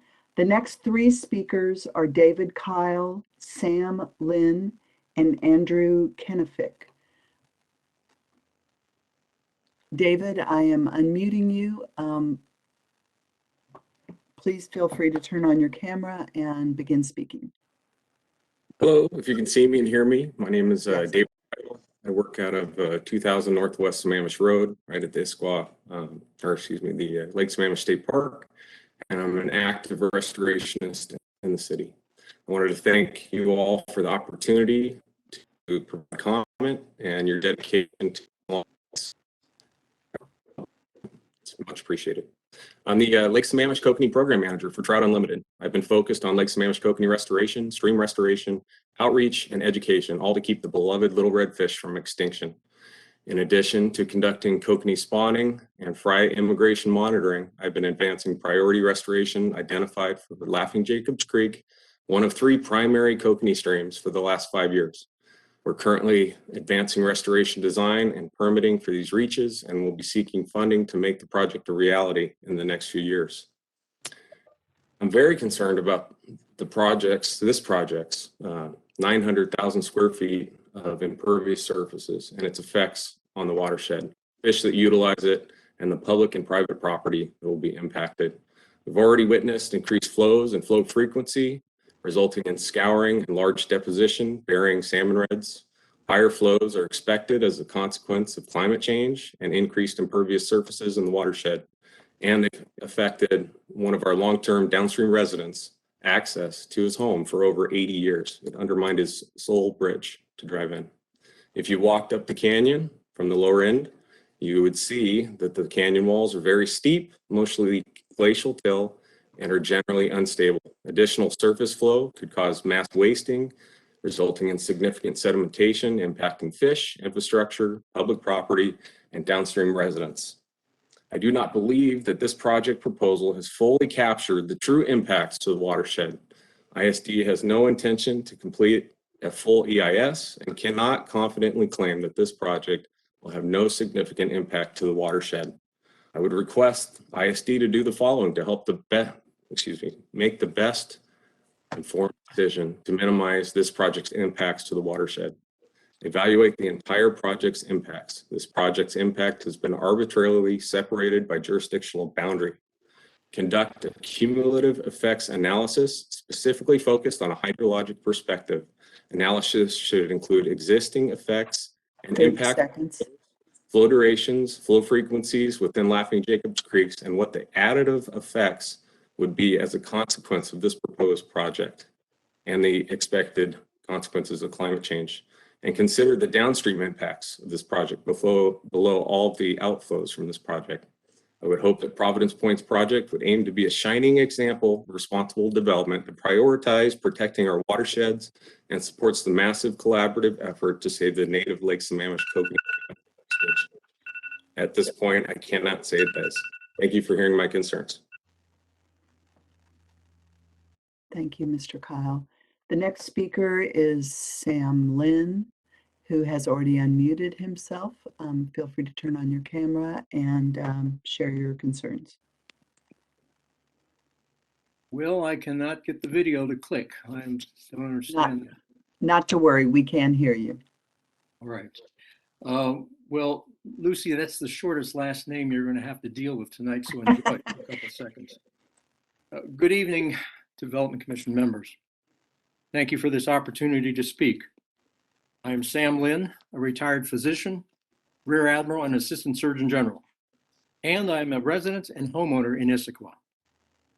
I'm a strong proponent of education. Both my parents were teachers, and I am an adjunct graduate professor. But I am just as strong of a proponent in considering aspects of our environmental and natural resources. And when I sense that public officials are disrespecting their stewardship in protecting our local environment, I will not condone their actions. I draw your attention to the district's disregard for the significant increase in stormwater runoff secondary to the construction and operation of the proposed project. The combined sequelae of destroying 77% of the tree canopy and the laying of 900,000 square feet of impervious rooftops, concrete, asphalt, and brick will be a downhill outpouring of stormwaters given the missing canopy's disbursement of rain and the severely reduced surfaces for ground absorption. Consequently, there will be stormwater flooding, erosion, and landslides impacting wetlands and private homes downstream. And as you've heard, because these waterways ultimately flow into Laughing Jacobs Creek, the spawning grounds of the kokanee salmon, flooding and erosion will kill the salmon fry. The district has glossed over this real concern with the rationalization that because of several sets of controlled stormwater holding tanks, the new flow rate will be no greater than the current rate. That part is true. But the district refuses to recognize that the total volume, known as the total flow volume, will increase exponentially because of the increase in impervious surfaces. Erosion, landslides, and wetlands damage will be the preventable results. Property owners downstream already have indicated they will file suit against the district for damages due to this increased flow volume. And as far as landslides, let me just say one thing. Cougar Mountain Middle School. Lastly, the district contracted for 2 wetland classification surveys in 2019. Both surveys assigned a vulnerability rating of wetland category 4, the least vulnerable category. The rating points were just 1 point below the next vulnerable category. However, these surveys are suspect because of blatant errors, such as stating that the wetlands do not empty into a body of water within a mile. I believe it's called Lake Sammamish. Correction of these errors would reclassify the wetlands to a category 3, a more endangered area with increased vulnerabilities. The questionable manner in which the district has treated these issues places the onus on you, the commission, to require a more responsible stormwater mitigation and a more accurate categorization of the wetlands, as well as an independent environmental impact study.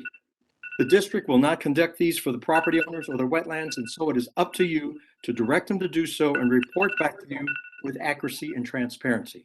Thank you for your time and your service, Commission members. Thank you. The next speaker is Andrew Kenefick. Good evening. Thank you very much, Mr. Chair and commissioners. I am a retired Seattle lawyer. I'm also the current voluntary chair for the Washington Council of Trout Unlimited in their advocacy committee. I'm here to talk to you about stormwater, but with respect to a more recently emerging issue in stormwater control, and that has to do with whether or not the stormwater system proposed for the school would be adequate to protect kokanee and other salmon, including coho, from a recently identified problem with tire wear particles. And I'm talking about the rubber that comes off tires. I'm talking about the rubber that might be used in the play fields and the sports fields at the school. Specifically, recent studies from the University of Washington and Washington State have identified a compound in tires, 6-PPD, and it transforms into another product called 6-PPD quinone. This was pretty well publicized about a year ago when this issue came up, and since then it has received intense scrutiny at the state level and even in Congress as to what the impacts are from these tire wear particles and 6-PPD quinone. With respect to coho, it has been attributed approximately 40 to 90% mortality in returning adult coho. I'm not talking about fry. I'm not talking about juveniles. I'm talking about coho migrating upstream to spawn in the Puget Sound area, a 40 to 90% mortality rate. And more studies are now being done, including studies on other species of fish, other species of salmon. One came out just today showing mortality for rainbow trout, which is an issue here, and then brook trout, which is not so much an issue. I would encourage the consultants to look very carefully at their stormwater treatment system as to whether it is going to be capable of managing and treating for the 6-ppd quinone. And I point this out in part because you have not only the tire wear particles from the roadways, but also I think you'll have to look carefully at what you're going to do for the sports fields in terms of using crumb rubber for 30 seconds. for those fields. That is all I have to say with that, but I do certainly concur with the comments made by Mr. Kyle from, who was also speaking for Trout Unlimited. Thank you very much. Thank you. The next three speakers are Mary Deratus, Ron Imhoff, and Richard Johnson. Ms. Deratus, you are unmuted. Hi, everyone. I am Mary Deratus, a resident of Issaquah. I formerly taught at the UW College of Engineering and at Lake Washington Technical College. My concern is that the district has completely ignored zero energy building techniques, a standard in new school construction for nearly a decade. I sent you an email with links to research that shows zero build increases student attendance with better academic outcomes, improves indoor air quality, provides greater teacher retention, and it costs no more to build the conventional schools, and sometimes even less, according to the National Research Renewable Energy Lab. Most important, though, is that it decreases operational costs, 65 to 80%. Money that districts around the country have channeled back into student programs. One example of zero energy is bioretention, which collects, cleans, and slowly releases water. It's not as sexy as what Todd talked about last night as far as engineering. Instead, it takes the runoff from impervious surfaces, then reuses that water on site. Reusing the on-site water would add less strain to Sammamish Plateau water. It would decrease water costs for the new schools significantly, money that would go back into student programs. And it would also provide water to the much touted vegetated buffer area. Under the proposed plan, that buffer doesn't receive the water it does now. It would turn it into a dangerous fire hazard. Everyone knows that we need this high school, and we've heard a lot of people say that, but this design does not have the future in mind. And a couple of other unrelated comments. This high school only has 2 music practice rooms for all 1,800 students. I know that's outside the purveyance of the code, but it's shameful. Also, in 2020, the commission asked if the rooftop units from the bordering homes would be properly screened from the school. The applicant said yes, but visuals have never been 30 provided. seconds. Will they be? And lastly, it was encouraging to hear last night that the district's recent negotiation with Bellwood's attorney and the Living Green Wall solution. Will they also be providing that on retaining walls that face other bordering homes? Thank you so much. Thank you. The next speaker is Ron Imhoff. You are unmuted. Feel free to turn on your camera and share your thoughts. Okay, I think I'll leave my camera off. Sure. Hello, my name is Ron Imhoff, and I am a resident and homeowner in Issaquah. You may have heard that Yogi Berra said, "Nobody goes there anymore, it's too crowded." Well, that might be how you should think of the plans for the new high school. If you look at the most recent school district capital facilities plan, it shows that over the next 10 years, the high school population will drop to about 4,700 students by 2034. That is 400 students lower than what it was in 2012, and about 800 students lower than currently enrolled. What is the issue with the current schools? It is claimed to be overcrowding. But where is the overcrowding? It is not in the classrooms. The most recent capital facilities plan shows there are enough classrooms to avoid overcrowding. So where is it? I have heard that it is in the hallways, the lunchrooms, and the bathrooms. Over the years, we have heard about wasteful government spending, the $1,000 hammers, the $50,000 toilets. Well, this new high school might be called the $198 million bathroom. Don't continue to approve wasteful spending. Stop the project now. Thanks for listening. Thank you. The next speaker is Richard Johnson. You've unmuted. Feel free to turn on your camera and share your thoughts. I just did. Thank you, Lucy. My name's Richard Johnson. I'm an Issaquah resident and I'm a Providence Point homeowner. I will speak to the CC&R's requirement. The language in this document must be explicit. The CC&Rs must contain clear and specific rules with measurable standards backed by enforceable consequences that are unbendable to slanted interpretations. The CC&Rs must be completed in detail before permits are issued to the school district. Allowing the school district a pass just with a promise to satisfy this requirement after permits are granted will likely only result in a vague document shrouded in window dressing and based on lofty, glittering generalities that will essentially strip neighborhoods of any chance of ensuring the district will live up to commitments both during and post-construction. To date, the district's touted design project improvements have evolved mostly from the Providence Point community seeking legal assistance and engaging in community-wide publicity to compel those improvements. Last night, you heard the district's leadership touts of their past engagement with Providence Point community. You may also notice that such statements were not immediately followed by meaningful outcomes from those engagements. Perhaps this is because their past strong-arm tactics proved not to be as effective as employing collegial approaches that would have been.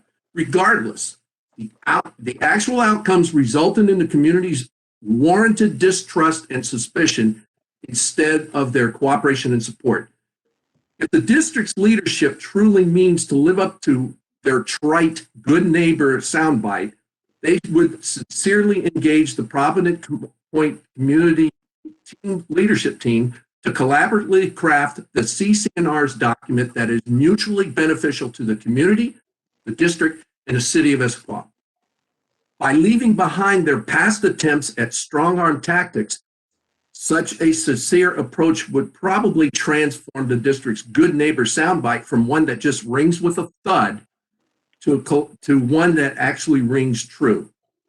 Despite such a notion, I believe that such collaboration will only occur through your imposing such a condition of collaboration with the Providence Point community on the district. 30 seconds. Commissioners, I appeal to you to insist that the CC&Rs are meaningful, complete, and agreeable to the Providence Point community before permits are issued. The CC&Rs cannot be allowed to be circumvented by the district. Please do not let the district legally end run spirit and intent of the CC&Rs.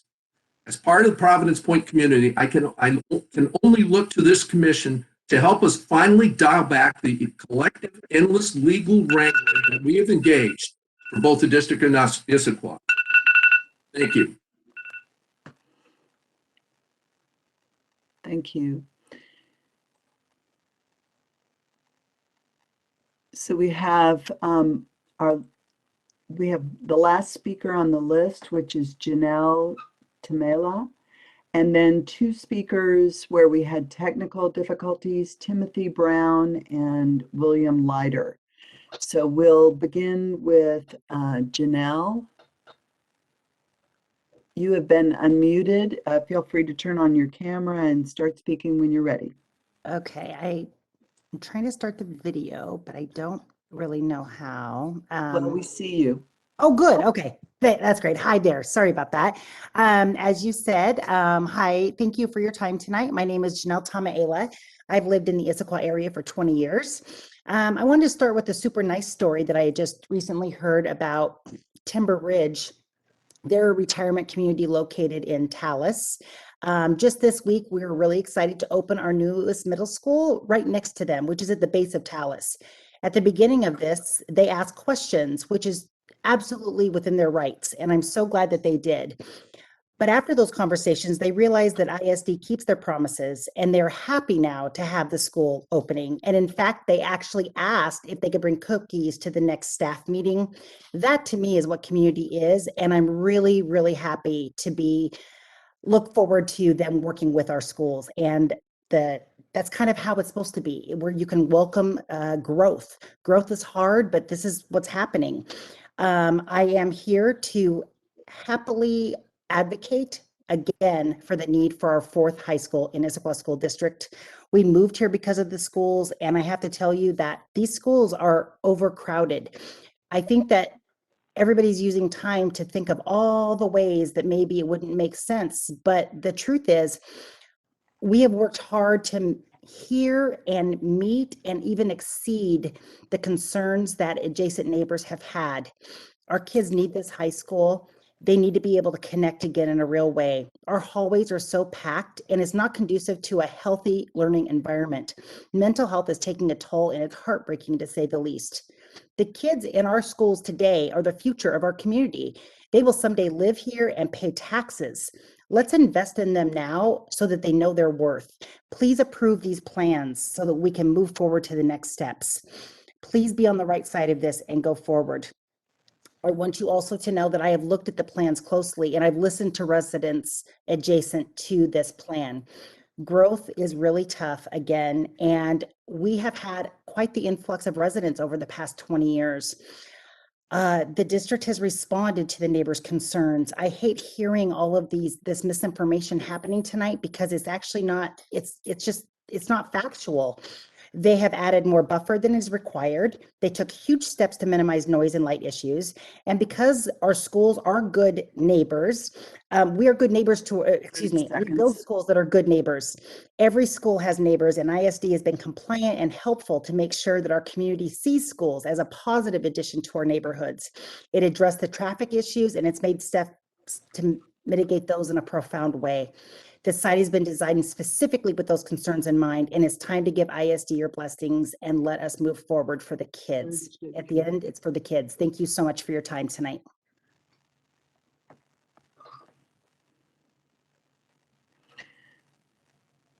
So I just want to mention that after these last two speakers, we will have some time if the commission wants to open the floor to speakers who have not signed up.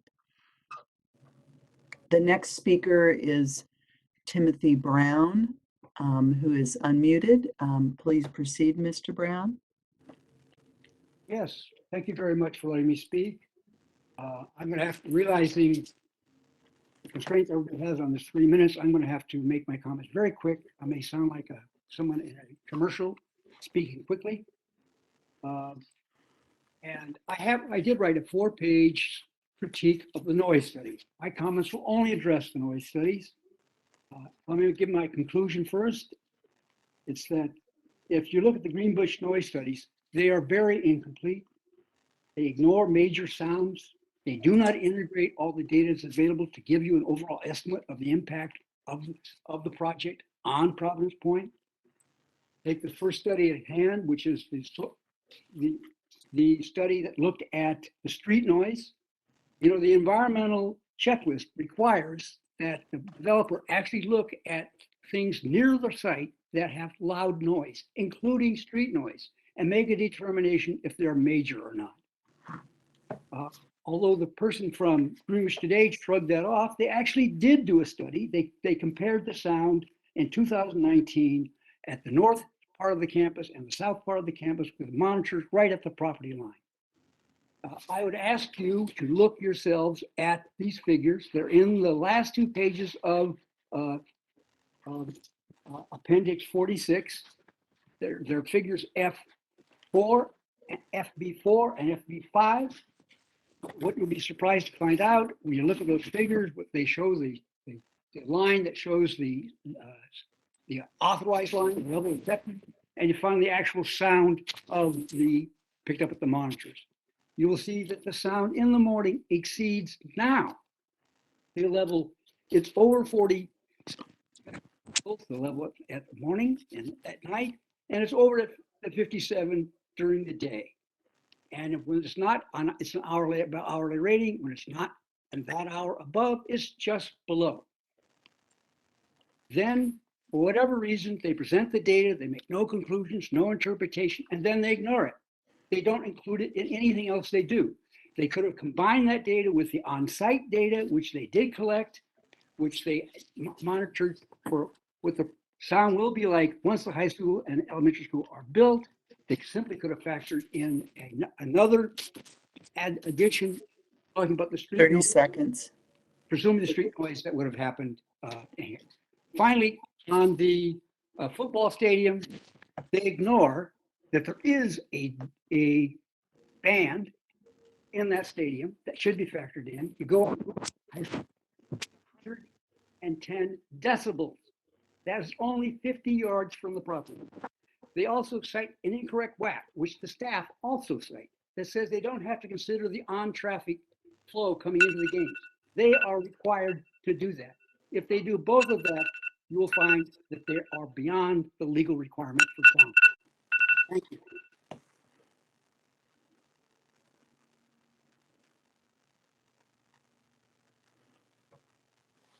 William Leiter, feel free to turn on your camera and begin speaking.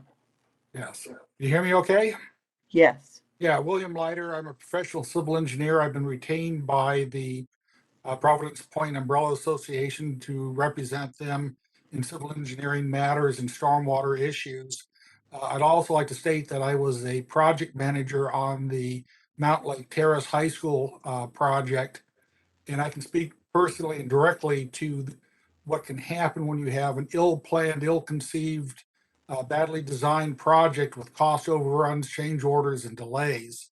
On this particular project, I've submitted a letter dated February 25th. Please read that letter. It's 19 pages. It also includes a August 5, 2020 letter that was never responded to as of today. I won't go through everything in my letter, but a few high points are the stockpile. You really need to require, the drawings on that. How long will it be there? What is its footprint? How will it be contained to prevent erosion control? Core requirement number 1, the discharge to natural location is not maintained, which is going to starve the trees of water that hydraulically would be funneled into either a point discharge location onto the Providence Point property or routed off to 228th Street. The widening of Southeast 43rd and 228th Avenue, there has been no stormwater design for that. That is not exempt as a traffic control project, as I point out in my report. There was no 1/4 mile downstream analysis done, which is really critical because just on the other side of 43rd Street, there's a 15-foot waterfall right next to the access road onto the Picnic Point property at Southeast 43rd Way. That waterfall is lined with till. It is very susceptible to landslide, the entire area around it. is designated as landslide hazard area by the geologists from the school district and from the city. Nobody has looked at that. The code, the stormwater manual 30 requires seconds. a quarter-mile downstream analysis be done. That has not been done. If it washes out, not only will it block access to a large portion of the Providence Point area, but it will cause massive wasting into Laughing Jacobs Creek. Lastly, there were no flow calculations done to show that the 100-year storm event can be conveyed by the existing stormwater system. Now, there's a big difference between stormwater flow control and flood control. I thank you for your time. Do read my report because it's very critical that you do so. Thank you. That concludes the speakers who have signed up. So unless other commissioners, since we do have some additional time this evening, unless other commissioners object, I think we should allow for anybody who is attending this evening but did not sign up an opportunity to speak if they would like. Are there any objections to hearing additional speakers this evening from the commission? I'm seeing no objections. So the same approach will apply here. If you would like to speak, you can raise your virtual hand on your computer or press *3 on your phone if you're attending by phone. Okay, the first hand that's raised is for telephone number beginning with 425-606. I am going to unmute you, and you may begin speaking.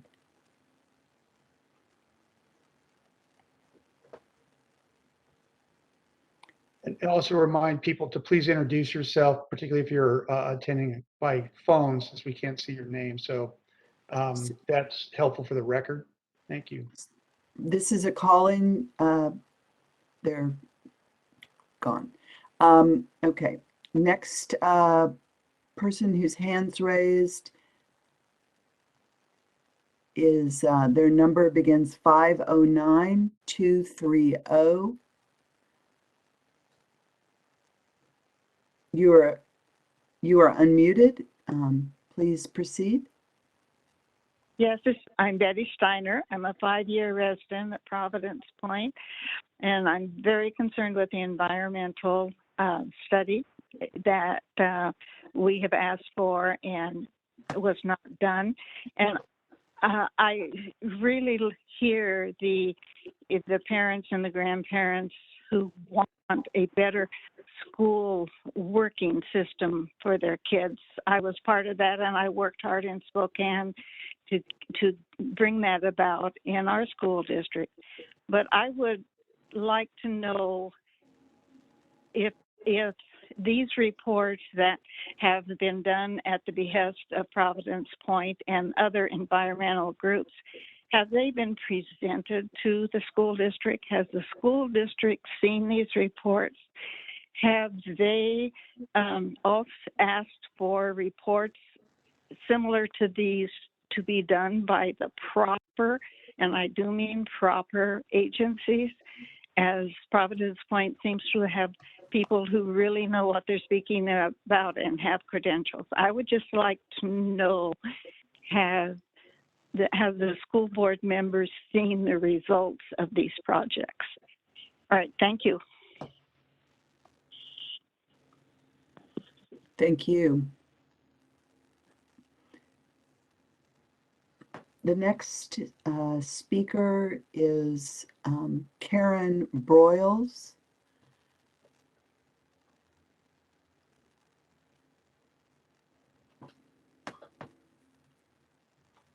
Karen disappeared.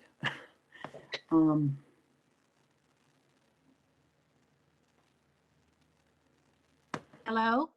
Hello. I'm sorry, I couldn't see you, so I'm please here. proceed. Thank you. Yeah. Please Hello? go ahead.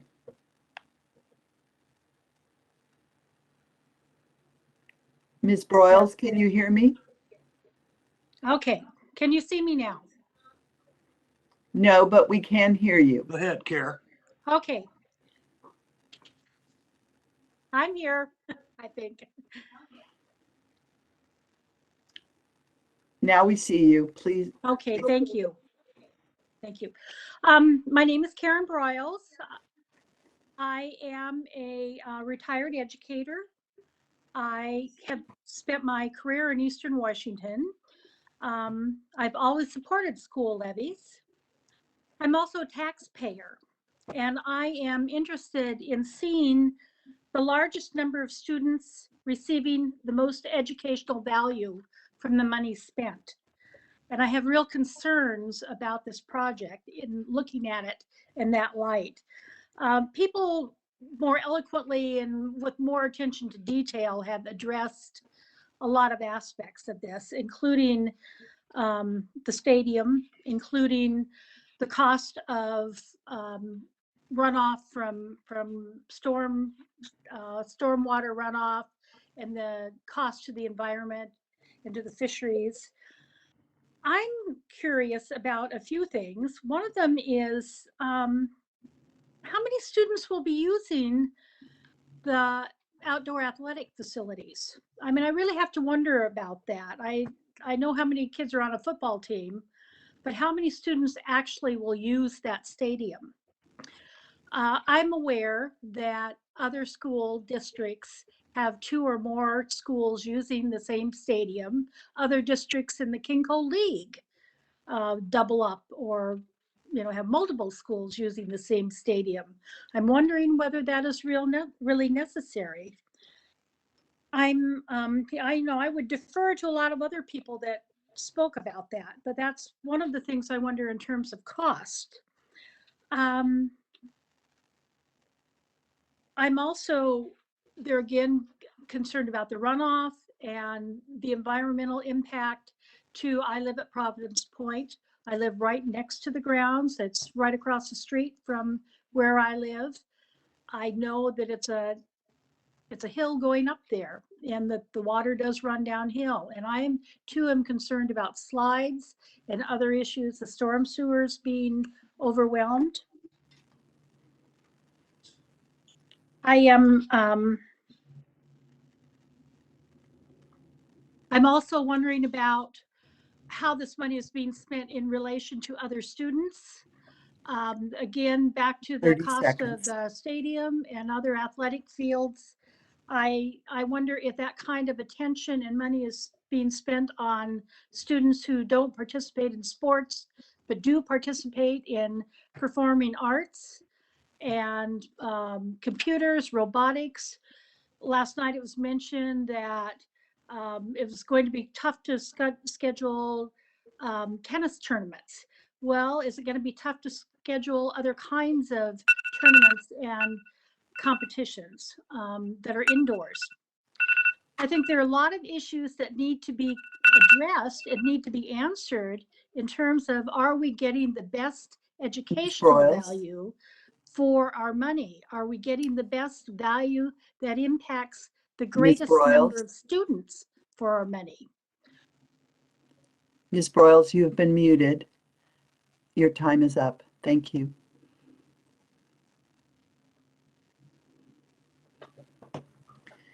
Okay. The next speaker is a call-in speaker whose number begins 509230. I'm going to unmute you. If you would introduce yourself and begin speaking.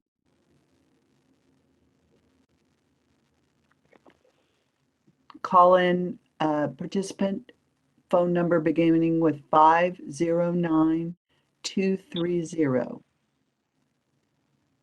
Yes, this is Betty Steiner. I spoke earlier about making. Thank you. Thank you, Ms. Steiner. Could you, if you're able to lower your hand, that would be helpful. Thank you. Yeah, not a problem. Not a problem. I believe that is Are there any other persons who would like to speak? Either raise your hand or, okay. We have another person who would like to speak.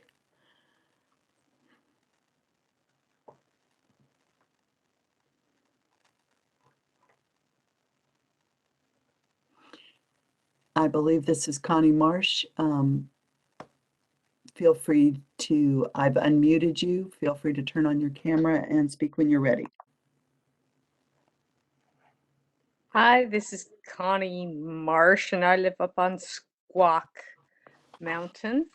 Fascinating conversation, but much of it is something that the Development Commission can't do a lot with. So it seems to come down to the master site plan, which oddly in the presentation is brought in after the site development permit.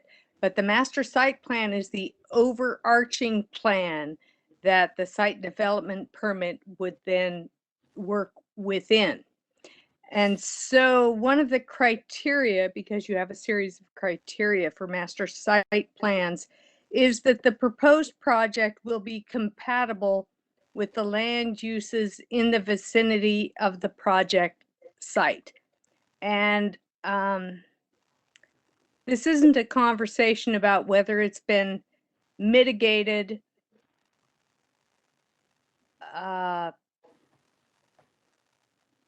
It isn't detailed. It is sort of an opinion. Is it compatible? So if I had not had so much experience with being around high schools, I might have more pain with this conversation. But Issaquah High School has been a very interesting lesson in compatibility with traffic and noise and being able to contain the students in some sort of semblance of safety. So in this situation for the Development Commission, I think I would ask that you go through the master site plan criteria before you go through the site development permit, and be able to ask and answer those questions and then move forward. I don't know what you're going to do with the details of the environmentally potentially not mitigated questions, because I don't know that you have purview over that. So again, I'm going to repeat one more time. If you would address the master site plan criteria first and ask and answer those questions, that might be the most helpful pathway. Thank you.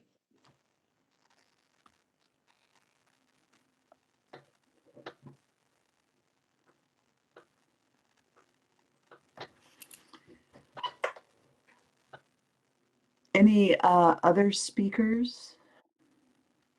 Please raise your hand.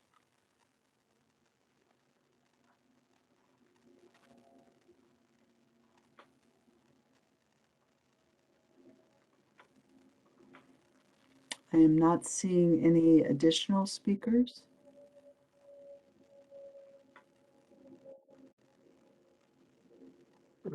Great, thank you, Lucy. If we have no additional speakers, I think the next part of the public hearing process is allowing for rebuttals from the applicant and also from the staff. But given the limited time we have left this evening, we won't have time to do that.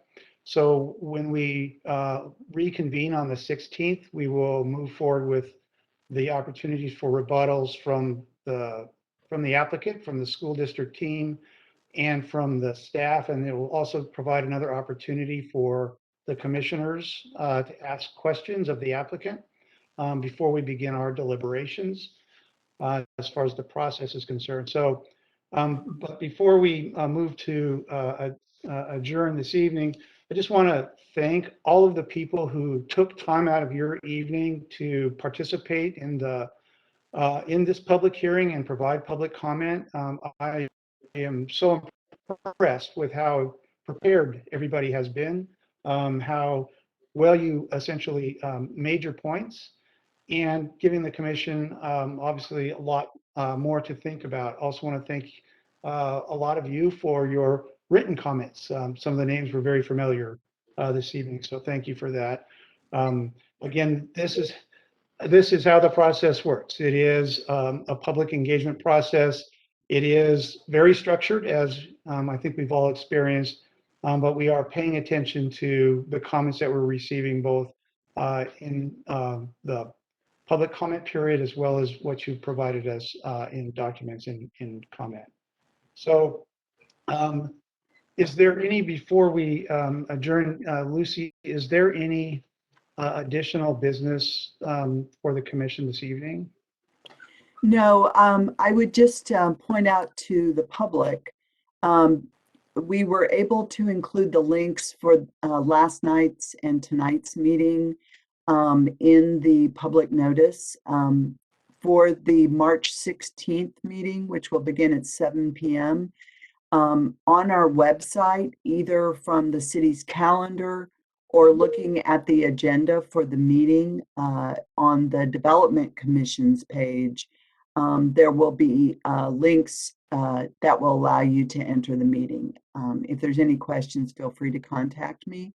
You all seem to know my address.